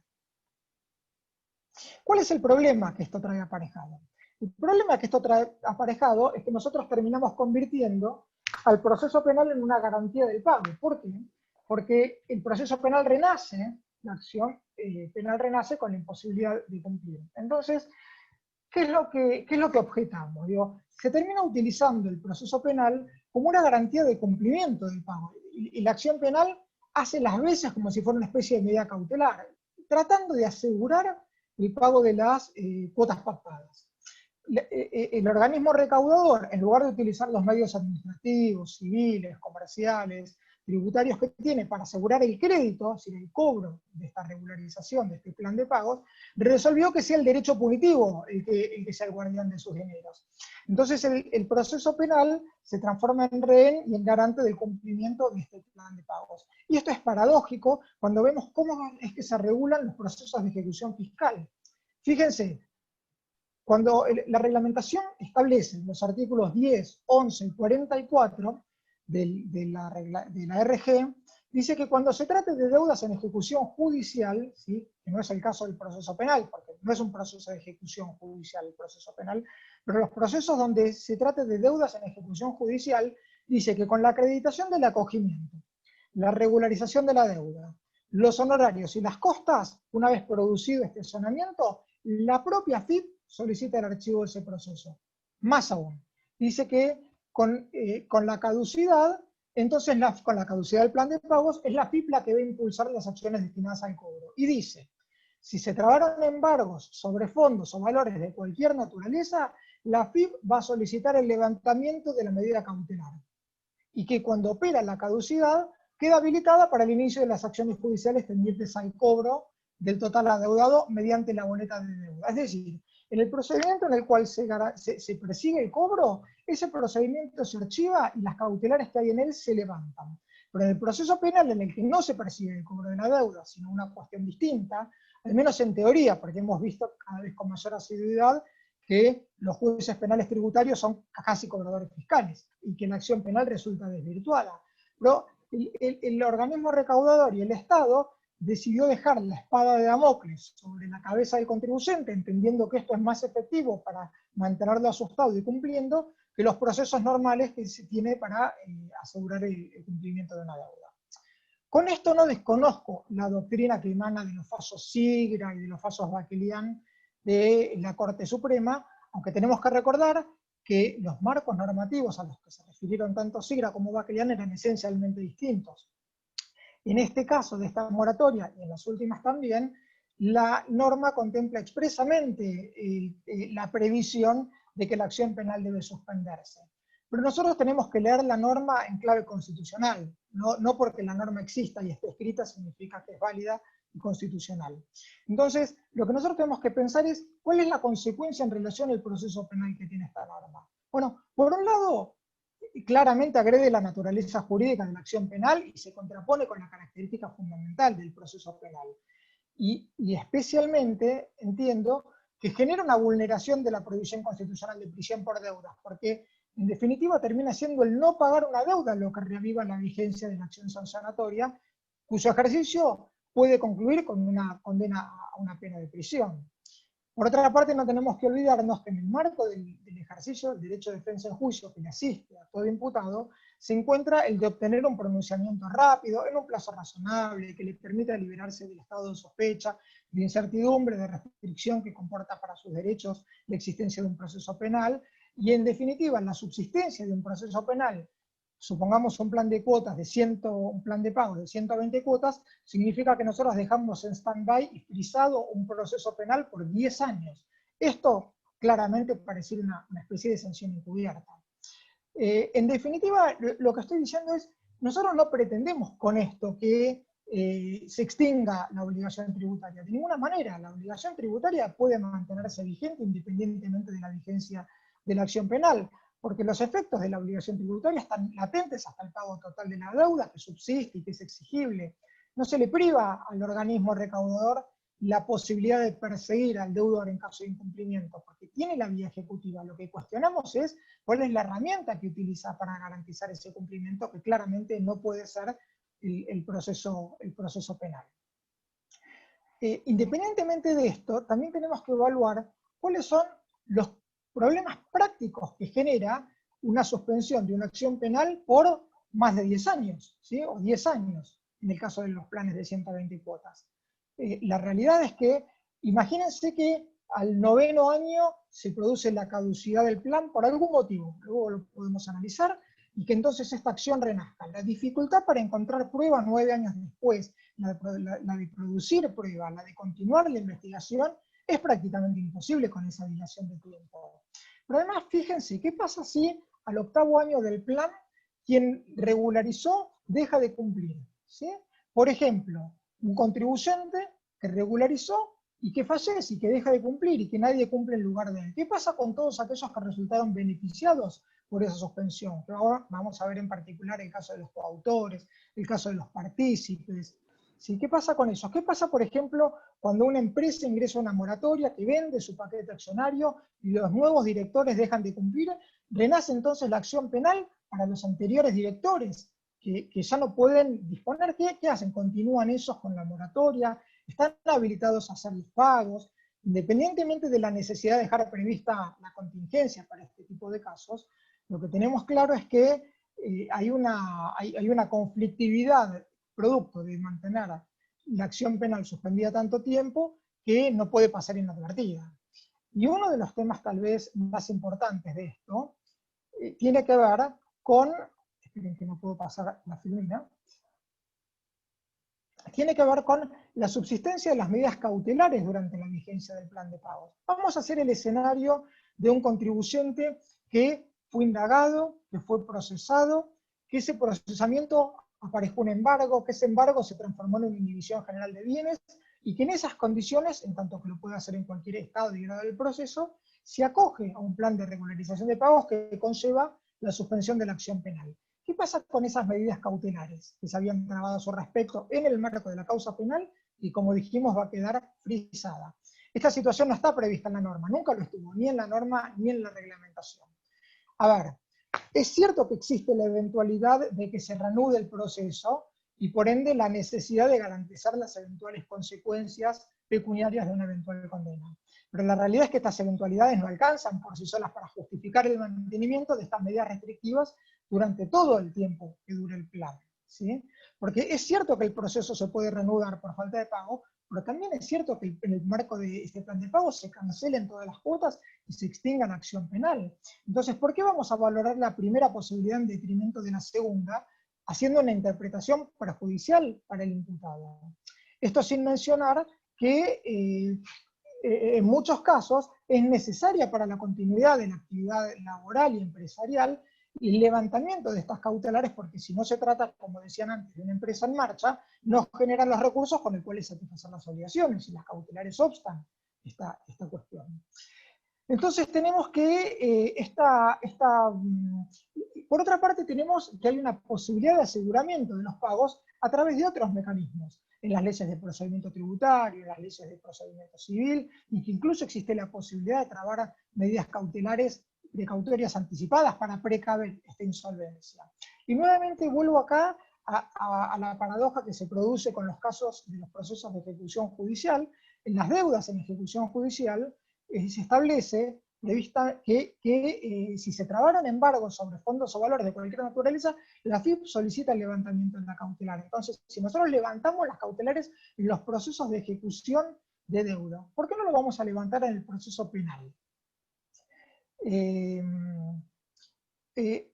Hay un argumento que dice que cuando se dicta un auto de procesamiento, el auto de procesamiento conlleva como cautelar accesoria el embargo, la inhibición, y que entonces la suspensión de la acción no retrotrae la situación esa ni le quita los efectos. Pero la realidad es, y esto lo vamos a ver más claramente en el nuevo Código Procesal Penal Federal, que está en vigencia solo en algunos lugares del país y en la capital en algunos de sus artículos, vamos a ver que en ese caso, por ejemplo, a diferencia del actual Código Procesal Penal, que sí establece la obligatoriedad, dice el juez deberá embargar, en el nuevo código es una potestad que tiene, podrá, con lo cual este argumento ya ni siquiera podría ser aplicable. La realidad es que, vuelvo a decir, estas son las consecuencias indeseadas de tener una solución, tal como la prevé el legislador, de dejar en stand-by un proceso penal durante 10 años a la espera de ver si es que el contribuyente termina de cumplir con sus pagos. Vamos a ver cuáles son ahora los efectos y las consecuencias que trae la caducidad o el rechazo por el incumplimiento de los requisitos. ¿Sí? Hasta ahora vimos cuáles son los del acogimiento. Ahora veamos cuáles son los de la caducidad. Bueno, como contrapartida, si nosotros suspendíamos la acción penal tributaria, lo que vamos a hacer ahora es reanudar la acción penal tributaria. Y esta reanudación va a ser, en realidad, a partir de que la caducidad produzca los efectos. Dice el artículo 46 de la reglamentación que la caducidad va a producir efectos a partir del acaecimiento del hecho que la genere. Yo tengo para mí que esto va a ser a partir de que adquiera carácter definitivo esta caducidad. Ahora, en los casos en que no hubiera promovido denuncia penal, que no existiera esta denuncia penal, se va a habilitar la promoción por parte de la AFIP de esta denuncia penal si es que no existía. Y acá lo que va a hacer es, va a cesar esa dispensa de la que hablamos antes. Cuando el contribuyente regularizaba, el fisco estaba dispensado de denunciarlo. Ahora, cuando el contribuyente no cumple, cesa esta dispensa y el fisco está habilitado a promover la denuncia penal si no existiera. Y el último efecto que tiene es, nosotros dijimos antes que con el acogimiento congelábamos la prescripción, tanto como congelábamos el desarrollo del proceso penal, congelábamos la prescripción. Entonces, ¿qué va a pasar ahora? Ahora esta prescripción se va a reanudar. La técnica legislativa es francamente mala, porque en la ley habla de comienzo o reanudación del cómputo de la prescripción, en la reglamentación habla del inicio del cómputo de la prescripción, y luego dice que el nuevo plazo de prescripción comenzará a computarse a partir del día siguiente de que operó la caducidad. No tenemos que confundirnos acá con esto. No es un plazo nuevo, es decir, no es que si teníamos a 3 años de prescripción operada empezamos de cero. Lo que vamos a hacer es reanudar la prescripción que teníamos suspendida, como en paréntesis. Entonces, si vamos 3 años, ahora empezamos de vuelta, desde 3 años y un día. No es que empezamos un plazo desde cero de prescripción. Así como congelamos el desarrollo del ejercicio de la acción penal, congelamos también el curso del plazo de la prescripción. ¿Qué pasa con la cancelación cuando el plan de pagos del que estamos hablando llega a su fin? Bueno, la cancelación total de la deuda, en las condiciones en las que prevé el régimen de la moratoria, ¿no? En esas condiciones, produce la extinción de la acción penal tributaria. La extinción de la acción penal tributaria. Esta extinción de la acción penal tributaria en realidad opera como una amnistía. Una amnistía porque tiene que ser por ley y con alcance general, no se refiere a un caso particular, y la amnistía está prevista en el Código Penal como una de las causales de extinción de la acción penal, ¿sí? Así que extingue la acción penal, cual una amnistía lo hace. ¿Qué pasa con las cancelaciones que se produjeron con anterioridad a la vigencia de esta reforma? A ver, la ley 27.541 no había previsto cómo resolver la situación en la que un contribuyente se había regularizado y cancelado íntegramente sus obligaciones previo a que se dictara la ley 27.541 y se encontraba sometido a proceso penal. Es decir, este sujeto, ¿cuál era el problema que tenía? Se había regularizado, tenía una causa penal, no podía acogerse al régimen de regularización de la 27.541 porque ya no tenía nada para regularizar, porque sus obligaciones ya estaban regularizadas y por ahí hasta pagadas, y entonces el problema que enfrentaba era que se encontraba en peor situación aquel que había cumplido más diligentemente que aquel que no había cumplido y tenía algo para regularizar, y este estaba en mejor situación, con lo cual la situación era irrazonable. El que debía podía extinguir, y el que no debía, porque ya había pagado, no podía ni regularizar ni extinguir. Este mismo problema ya venía de arrastre de la moratoria anterior, de la 27.260, pero ahí el organismo recaudador, a través de la Resolución General 3920, había establecido que cuando estaba cancelado se producía la extinción. El problema era que no lo había puesto en la ley, que lo había puesto en la norma reglamentaria. Entonces hubo una gran discusión respecto de si había habido un exceso en la potestad reglamentaria, y este problema se trasladó a la 27.541. Bueno, afortunadamente, pareciera ser que el legislador hizo eco de tanta discusión en la doctrina, y entonces el artículo 10, ya modificado por la ley 27.562, expresamente establece que la cancelación total de la deuda hecha con anterioridad a la entrada en vigencia de la ley modificatoria también produce la extinción de la acción penal. O sea que cuando la teníamos paga antes, se extingue también la acción penal. Ahora bien, ¿cuál es el...? Bueno, y naturalmente, o sea, si ya estaba paga antes, rige la dispensa, ¿no?, para la posibilidad de efectuar la denuncia penal. ¿Qué pasa con el tema de los autores, los coautores, los partícipes? ¿Qué pasa con ellos? Bueno, en esta ley, la 27.562, por primera vez se introduce algo que la doctrina y la jurisprudencia parcialmente lo aplicaban, pero que no estaba escrito, y era: ¿qué pasa cuando tenemos una pluralidad de imputados respecto del mismo hecho? ¿Qué pasa cuando uno de esos imputados se acoge y regulariza? Entonces, lo que esta ley establece es que se produce el efecto extensivo de los beneficios del acogimiento, ya sea la suspensión de la acción penal o sea la extinción de la acción penal, a todos los que participaron en esta maniobra de evasión de cualquier manera, ¿sí? O sea, a los autores, a los coautores, a los partícipes, y no importa quién haga esta presentación, porque los libera a todos los que pudieran haber estado involucrados en el presunto delito. Y así lo establece el artículo 10 de la ley. Es decir, si la regularización se materializa en cabeza de la sociedad, libera a todos los socios. Si lo hace uno de los autores, libera a sus coautores y a sus partícipes, porque lo que en definitiva termina teniendo en cuenta es el hecho y no a la persona. Regularizado el hecho, quienes hubieran actuado en el rol que fueran en relación a ese hecho, gozan de los beneficios que se le confieren. Y la razonabilidad de esto es porque lo contrario implica un enriquecimiento sin causa para el Estado. Si la obligación tributaria es solidaria y uno paga, el Estado no podría pretender que todos los demás paguen, porque entonces la misma deuda va a ser pagada 4, 5, 6 veces. Y en ese sentido es un enriquecimiento sin causa. Pagada una vez la deuda, entonces se extingue para todos los demás. Se extingue o se suspende para todos los demás. Ahora, acá hay un pequeño problema que no puede pasar desapercibido, y es que no siempre hay comunidad de intereses entre los distintos coautores o entre los autores y los partícipes. Podría haber que alguno de ellos quiera continuar con la investigación para demostrar su ajenidad del hecho, para demostrar su inocencia, que busque el dictado de un sobreseimiento que ponga fin al proceso en forma definitiva, dejando a salvo su buen nombre y honor, y el acogimiento por parte de otro de los coimputados produzca la suspensión de la acción penal a su respecto. Entonces, la acción penal se frisa para todos, aún en detrimento de aquel que quería producir la prueba y que quería demostrar en el proceso su ajenidad. Y esto es un problema, porque a veces el efecto extensivo puede convenir y a veces no puede convenir. Ok. ¿Qué pasa con los agentes de retención y con los agentes de percepción? Bueno, algo ya mencionaron también antes.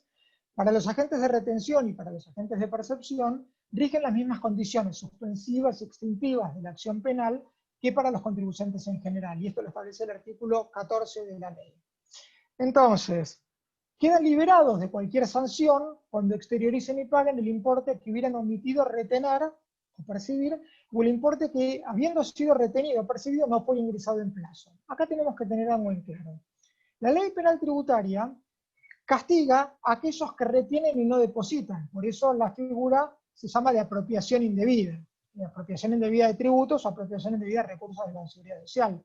No se castiga penalmente a quien no actúa en la calidad que debe actuar, sino a quien actuando en la calidad que debe actuar, retiene y no deposita. O sea, vuelvo a reiterarlo, no es lo que penalmente se castiga el no haber retenido, sino lo que se castiga penalmente es el haber retenido y no depositado. Entonces, cuando el agente de retención deposite aquello que debió haber depositado y no lo hizo vencido el plazo, entonces goza de esta posibilidad de verse alcanzado por los beneficios de la ley. Ahora tenemos un problema, sobre todo en materia previsional, con las obras sociales. ¿Qué pasa con las obras sociales? El artículo 7 del régimen penal tributario sanciona la apropiación indebida de los recursos de la Seguridad Social y castiga al que no deposite el importe de los aportes que retiene a sus dependientes con destino al sistema de la Seguridad Social. Pues bien, el sistema único de la Seguridad Social, el SUS, está integrado por un montón de subsistemas y se castiga la omisión de ingresar a todos los subsistemas que lo conforman. ¿Qué quiere decir esto? Que los aportes a las obras sociales también integran el ámbito de protección del artículo 7 del régimen penal tributario. Ahora bien, ¿qué pasa con la moratoria? La moratoria permite la regularización de las obligaciones relativas a los recursos de la Seguridad Social, pero solo lo permite respecto a algunos conceptos y excluye otros. Por ejemplo, los aportes con destino al régimen nacional de obras sociales no se pueden regularizar, con lo cual, ¿qué pasa en el caso de aquel que se encuentre imputado en los términos del artículo 7 del régimen penal tributario y que quiere regularizar? Se va a encontrar con el escenario donde no puede regularizar todo lo que debe regularizar. Ahora, si esto se trata de una deuda única y esto se trata de un hecho único, entonces ciertamente, si así fuera, por hipótesis, no podría obtener los beneficios de la moratoria por la evasión, la apropiación indebida de recursos de la Seguridad Social del artículo 7, porque no puede regularizar todas las obligaciones que lo integran, tal el caso de las obras sociales. De hecho, esta es la posición de la AFIP. En las causas penales, lo que la AFIP sostiene es que los beneficios de la moratoria únicamente son pasibles cuando el ilícito no afecta al subsistema de obras sociales, es decir, cuando afecta únicamente obligaciones regularizables, y que si afecta obligaciones no regularizables, entonces no se puede gozar de los beneficios de la ley. Ahora bien, ¿cuáles son las alternativas que se presentan ante este escenario? Y que son alternativas que reconoce la jurisprudencia, muy recientemente en algunos fallos, tanto de juzgados como de la Cámara de Apelaciones en lo penal económico de la capital federal. Lo que dice es, bueno, miren, lo que tenemos que hacer es analizar en forma separada los rubros que corresponden a los distintos subsistemas. Entonces, los rubros que se pueden regularizar, los regularizamos. Y los que no pueden regularizar, ¿de qué se trata y cuánto suman? ¿Sí? Porque entonces, en definitiva, lo que va a terminar haciendo es va a desdoblar el hecho, va a decir, lo regularizable se regulariza, y lo no regularizable es lo que mantiene vigencia penal. Ahora, como nosotros sabemos que para que estas conductas sean penalmente sancionables tienen que cubrir un monto mínimo de penalidad, entonces la pregunta es si estas obligaciones no regularizables alcanzan ese mínimo, analizadas ellas solas, sacando los ha regularizado. Entonces, si los montos que quedaron remanentes no regularizables de las obras sociales, considerados en forma independiente, no superan el monto mínimo previsto en el artículo 7 del régimen penal tributario, entonces la solución va a ser el sobreseimiento por esto, por una parte, y por otro lado la suspensión de la acción penal o en su defecto el sobreseimiento de aquello que fue objeto de regularización. 5 Pero minutos, Hernán. sí, ya casi termino. Sí, no ¿Qué es es lo que pasa? ¿Cuál es el problema? En realidad no es un problema. ¿Cuál es la innovación que trajo la ley 27.562 respecto de esta situación? La ley 27.562, al igual que todos sus predecesores, excluyen la posibilidad de regularizar deudas originadas en aportes y contribuciones a las obras sociales.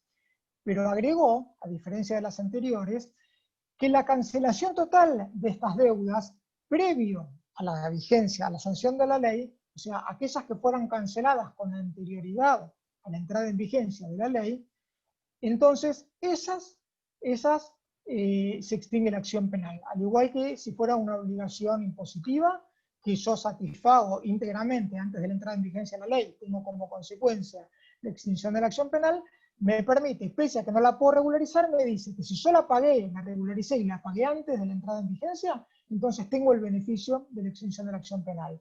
Para todos aquellos que vieron esta ventana entre el proyecto de ley y la sanción de la ley, y se apresuraron a cancelar las deudas con destino a las obras sociales, entrada en vigencia en la ley, lo que van a poder acreditar es que están extinguidas y entonces van a poder obtener la extinción de la acción penal.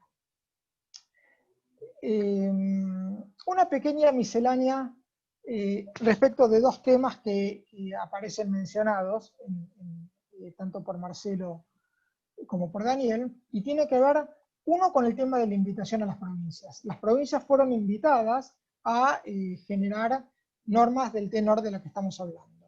¿Por qué esto era importante? ¿Por qué esto puede ser importante? Esto puede ser importante porque en algún caso puede ser que se regularice un impuesto que tenga una incidencia en algún impuesto provincial. Entonces, si yo rectifico, por ejemplo, ventas omitidas y hago una rectificación de mis débitos en una declaración jurada de IVA, y este saldo rectificado lo incluyo en la moratoria, voy a quedar descalzado con mi posición de ingresos brutos, que también voy a tener que rectificar, y si no tengo un plan de regularización para hacerlo, voy a tener un problema.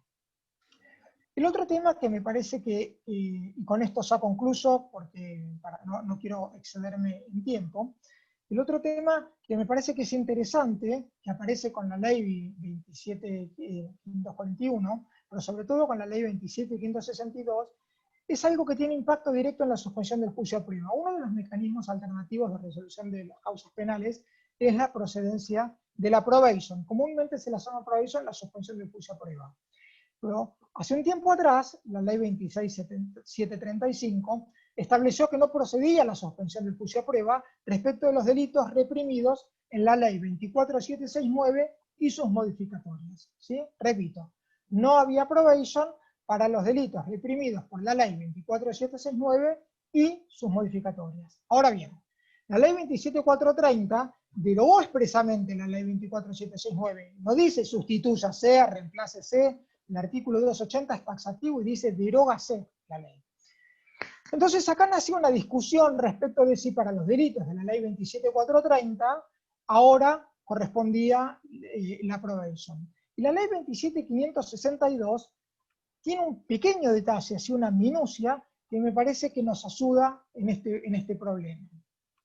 La ley 27.562 le agrega como sujetos excluidos a la ley 27.541 los condenados por algunos delitos previstos en las leyes 24.769 y sus modificatorias, le agrega expresamente a los condenados por la ley 27.430. ¿Sí? La ley 27.562 agrega la mención expresa a la ley 27.430 y dice que los condenados por la ley 27.430 entonces se encuentran excluidos. ¿Qué es lo que quiero decir con esto? Es, al incluir la ley 27.562 a los condenados por la ley 27.430, podría haber introducido también como exclusión de la probation a los delitos de la ley 27.430, y no lo hizo. La ley podría haber modificado el Código Penal, podría haber agregado un artículo al Código Penal, podría haber corregido, y no lo hizo. Esto lo que nos muestra es que si el legislador hubiera querido excluir de la probation a los delitos de la ley 27.430, lo hubiera hecho expresamente, tal como lo hizo expresamente cuando modificó la ley 27.541. Con lo cual, este pequeño renglón que pasa desapercibido en el artículo 16 de la norma, nos da un argumento adicional y tiene un impacto directo para mostrar que si no puede preverse, no puede suponerse la inconsecuencia del legislador, entonces si el legislador no es inconsecuente, al menos en teoría, entonces tenemos un argumento para reforzar la cuestión de la probation como salida alternativa del proceso penal. Bueno, espero haber cumplido en término y les agradezco que hayan estado ahí presentes. Gracias, Hernán. Gracias a los tres participantes. Por mi parte, 2 comentarios hasta compartir las preguntas y las respuestas que puedan llegar. Primero, con respecto al Instituto de la Compensación, sin perjuicio del grave problema que puede ocurrir, comentado por el doctor Dubín respecto a la caducidad por alguna de las causales, hay otro plano que se me ocurre que podría pensarse, que es la estrategia financiera. Yo pensaría, pensando en las caducidades y el riesgo, porque Impositiva trabaja con 5 o 6 años de ventaja con respecto al contribuyente, si realmente conviene desde un punto de vista financiero utilizar compensaciones, saldos a favor que hoy tenga el contribuyente a favor para cancelar parte o toda la deuda sujeta a regularización. ¿Por qué? Porque la situación económica no se ve que vaya a prosperar en un par de meses. Y ese saldo a favor que no utilizado en la moratoria podría ser utilizado para cancelar deudas futuras. Y con eso evitar juicios o reclamos tributarios. El otro tema me refiero a la feria fiscal que recientemente fue prorrogada también del 21 del 21 de este mes al 11 de octubre, y con respecto a una circunstancia que aún no fue definida y no hay palabra oficial de la AFIP, y es respecto a las exclusiones de pleno derecho que fueron suspendidas y volvieron a suspenderse hasta el 11 de abril de todos aquellos monotributistas que fueron excluidos de pleno derecho. Deberían pensar si la estrategia es regularizar, porque todavía no hay, oficialmente nunca se dijo nada, y están en el aire esas situaciones. Bueno, esos 2 temas, agradezco a todos, y ahora vamos a las preguntas o a las consultas que pudiera haber.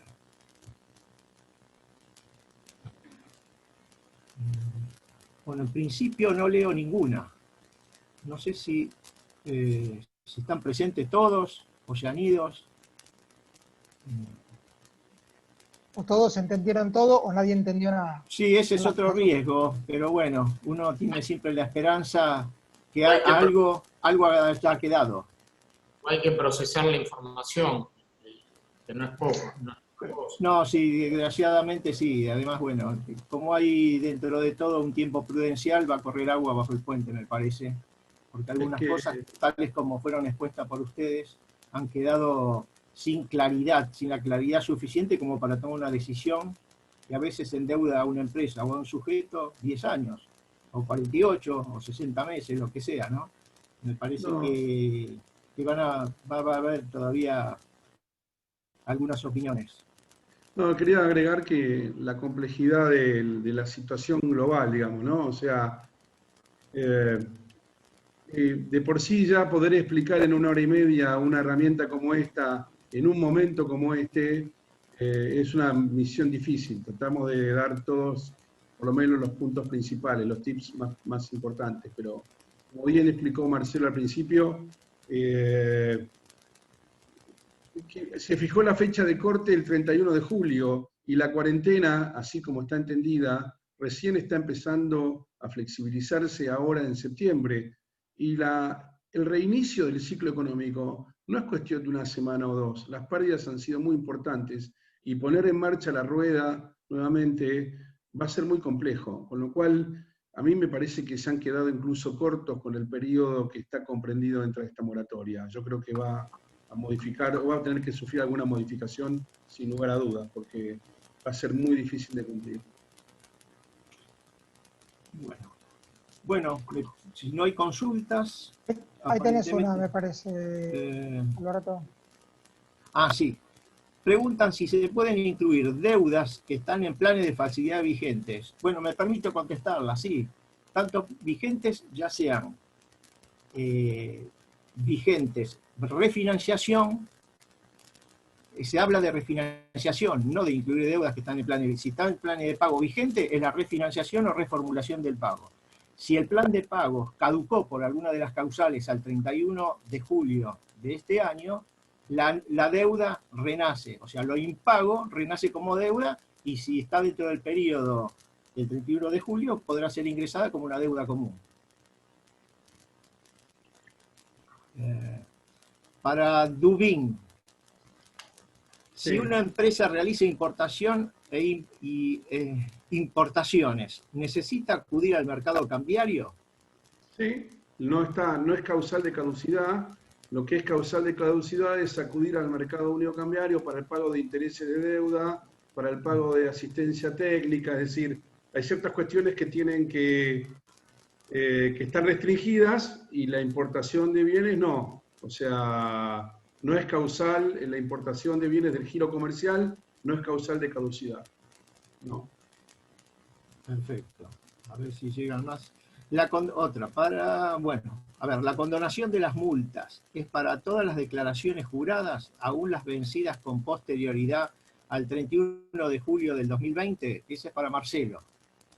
Sí, en la medida que no estén firmes. En la medida que no estén firmes, son condonadas. Si están firmes, ¿qué significa que esté firme? Que no exista la posibilidad de seguir recurriéndolas. Siempre hay que tener en cuenta que las multas siempre hay que recurrirlas. Siempre hay que recurrirlas porque en la Argentina siempre va a haber un plan de regularización que condone este tipo de sanciones, entonces siempre hay que llevarlas para adelante porque al final el contribuyente va a tener un beneficio de condonación. Okay. La doctora Claudia, recién con respecto a la respuesta de Daniel, quiere reafirmar si importa, si puede incluirse en la moratoria. Entiendo que sí. O sea, no es causal de caducidad. La actividad de exactamente. No. Sí. A ver. Acá, bueno, acá hay un comentario, sí, de la doctora Estela. Es muy fuerte, demasiada información. Hay que procesar todo. ¿Sí? Nos costó a todos y le va a costar a todos los contribuyentes, sobre todo. El doctor José, el pedido de condonación de multas de las infracciones en trámites ante el Tribunal Fiscal, artículo 12. Por más que sea de pleno derecho, ¿cómo se ingresan en el Tribunal Fiscal ante su feria? No, hay que ingresarlo a través de algún procedimiento, a través del TAC. Creo que se pueden ingresar y se puede plantear el escrito para proceder a la condonación. Exactamente.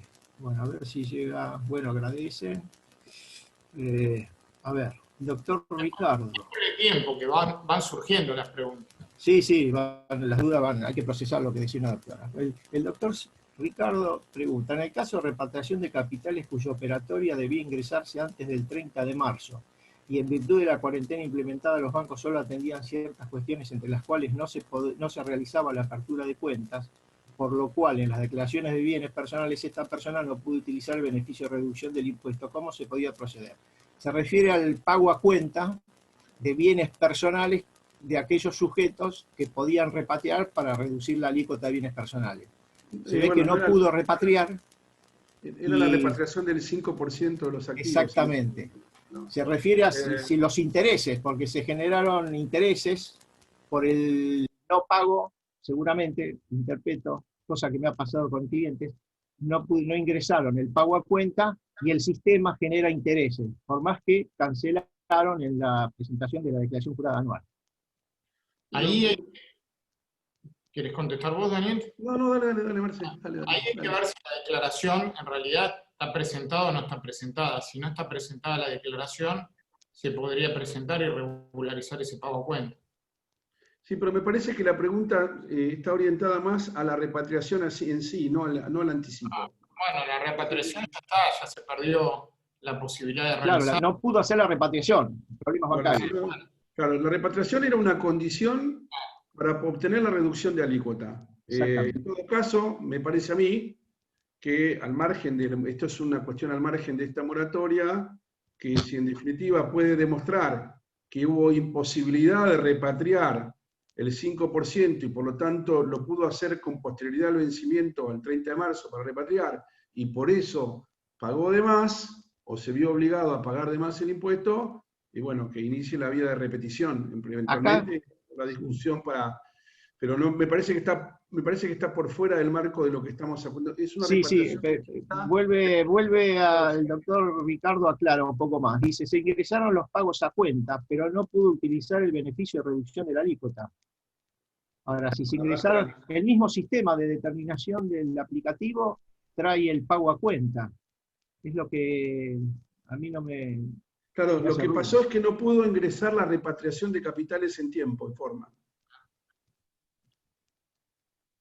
Claro. Que era la condición resolutoria para poder obtener la Condición, reducción. exactamente, sí, ahora entiendo. Sí. Yo lo que creo ahí, Bueno, Ricardo, me parece que el camino, no sé si los demás coinciden, pero ahí lo que tiene que plantear es justamente la imposibilidad de demostrar que no pudo gozar de la reducción de alícuota por imposibilidad de ingreso de la repatriación e intentar una repetición del impuesto eventualmente pagado en exceso.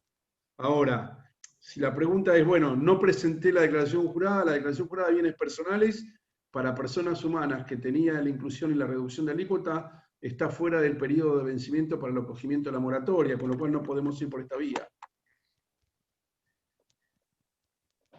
Es un tema complejo, práctico. No, el sobre tema todo es por el poder sistema, ¿no? demostrar, Porque los el sistemas tema están es poder cerrados. demostrar la imposibilidad de ingreso del 5% del patrimonio y que por lo tanto se vio obligado a pagar el impuesto con la alícuota del 2,25, digamos. Más que nada para la repetición de... Sí, Para repetición, son cuestiones distintas porque bienes personales, el periodo, se considera vencimiento agosto, está fuera del periodo comprendido por la moratoria. Estamos de acuerdo. Estamos de acuerdo. a ver, Qué suerte. Alguna vez que tenemos que acordar, alguna vez nos ponemos de exacto, acuerdo. No, siempre nos ponemos de acuerdo. Bueno, Yo ya sé a dónde me querés llevar, pero... contadores y abogados que se pongan de acuerdo es un hallazgo, la verdad que es un mérito. Somos dos amigos, solo que yo fui por la senda correcta, no, es otra cosa, Alberto, la historia. No Sí. sé a dónde me querés llevar y... Bueno, a ver si hay más. Bueno, aparentemente, espera, otra. El doctor Ricardo dice exacto. Doctor, ante la negativa de la apertura de la cuenta por el Banco Nacional no pudo realizar la repatriación. Es muy complicado de comprobar porque el banco no lo va a reconocer. Debería tener las pruebas, ese es el problema, es munirse de las pruebas, ¿no? Ahora, Sí, ¿por qué se negó a hacer la apertura de la cuenta? Es raro porque era un trámite simple. A lo sumo he tenido casos que el origen, o sea, el ordenante, había problemas con el origen de la cuenta en el exterior y ahí los bancos ponían ciertos requisitos. Pero una negativa de un banco nacional, además. Alberto, era una obligación condicionada, la reducción de la alícuota estaba condicionada a la repatriación de ese 5%. Sí, está bien. No lo pudo repatriar, tiene que pagar la alícuota No, yo lo entiendo eso, pero aparentemente, por lo que dice el doctor, la apertura se la negó el Banco Nacional. Ahora habría que ver primero cuáles fueron los fundamentos de la denegatoria y el otro tema práctico va a ser munirse de las pruebas. Habría que plantear una acción de daños y perjuicios al Banco Nacional probablemente. Abrirle la cuenta. Sí, en la parte impositiva va a ser es una cuestión de hecho y prueba, hay que demostrar la imposibilidad. Sí, por eso. Es complicado de probar esto, pareciera como está planteado. Claro, acá dice que el banco no va a ser difícil porque no lo va a reconocer, pero bueno, supuestamente, si fue todo verbal va a ser difícil. Ahora si hubo movimiento de mails y correos electrónicos, por lo menos tiene un principio de prueba, ¿no? Pero son esas cuestiones prácticas, sí. A ver si viene... ¿Hay alguna pregunta? No, la última viene el doctor Ricardo, que explicaba esto, que el banco no lo quiso reconocer. Bueno, antes, cerramos. ¿Me permitís una cuestión, Alberto, que quiero decir?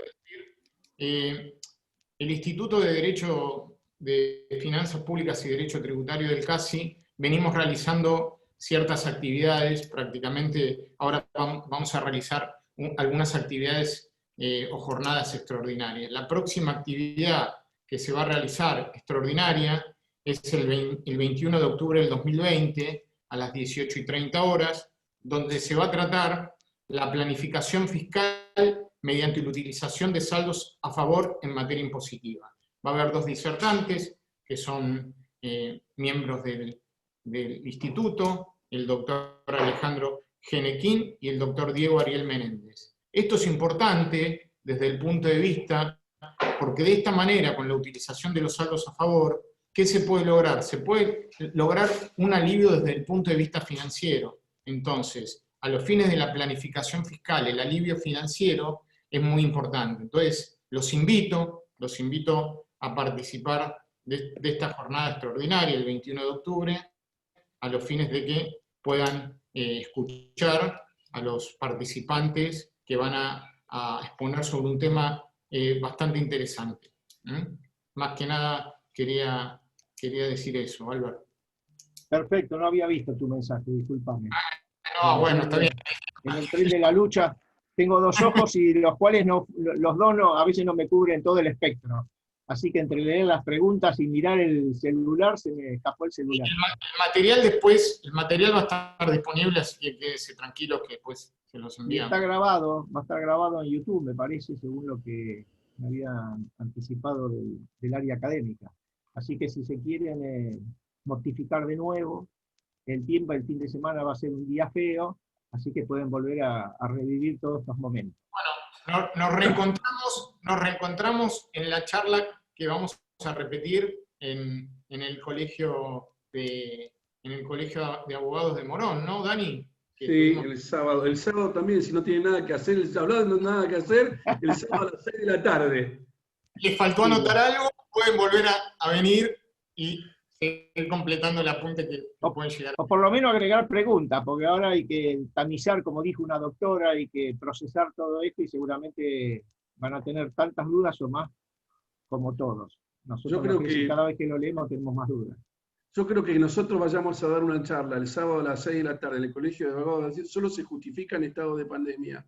Digamos, algo está mal en nosotros, algo está mal. Bueno, estrictamente yo no voy a ir, no me muevo de casa. Revisemos, ¿no? Porque no, algo no estamos bien, ¿eh? Sí, no, bueno. El día está feo, lo justifico, un poco más, pero bueno. Bueno, hay que hacerlo. Antes lo hicieron mucha gente por nosotros. Exactamente. Han dejado la huella en cada uno de nosotros, cada profesor o cada compañero que nos ha aclarado, o cada colega. Y bueno, me parece que es un deber que tenemos de tratar de colaborar, ¿no? En la medida que uno puede. Gracias a todos por acompañarnos hoy. Les agradezco a todos. Bueno, los saludos de la gente, de amigos, muchos amigos, Horacio Cardoso, el doctor, la doctora Estela. Todos. Bueno, muchas gracias por la concurrencia. No, le quiero contestar una sola cosa al doctor Castro Giovanni, que pone que no hay fútbol, y se ve que mucho no entiende. Yo estoy ya partiendo raudamente para ir a ver el partido de mi querida academia. Estoy desesperado por salir ya. Así que, bueno, vamos a cortar porque estos temas ya vamos a cortar. Empezamos con temas malos, el tema era académico, y no hay que caer. Lo están grabando y lo van a pasar después. Seguramente lo van a pasar en algún lado, o sea que... Bueno, esperemos que nos cambien la opinión sobre vos, Daniel, con esta confesión. Sí, bueno. Yo creo que elevé la calificación, claramente elevé mi calificación. Bueno, me alegro. Chau a todos, nos vemos. Hasta luego. Hasta luego, buenas noches, gracias por la atención.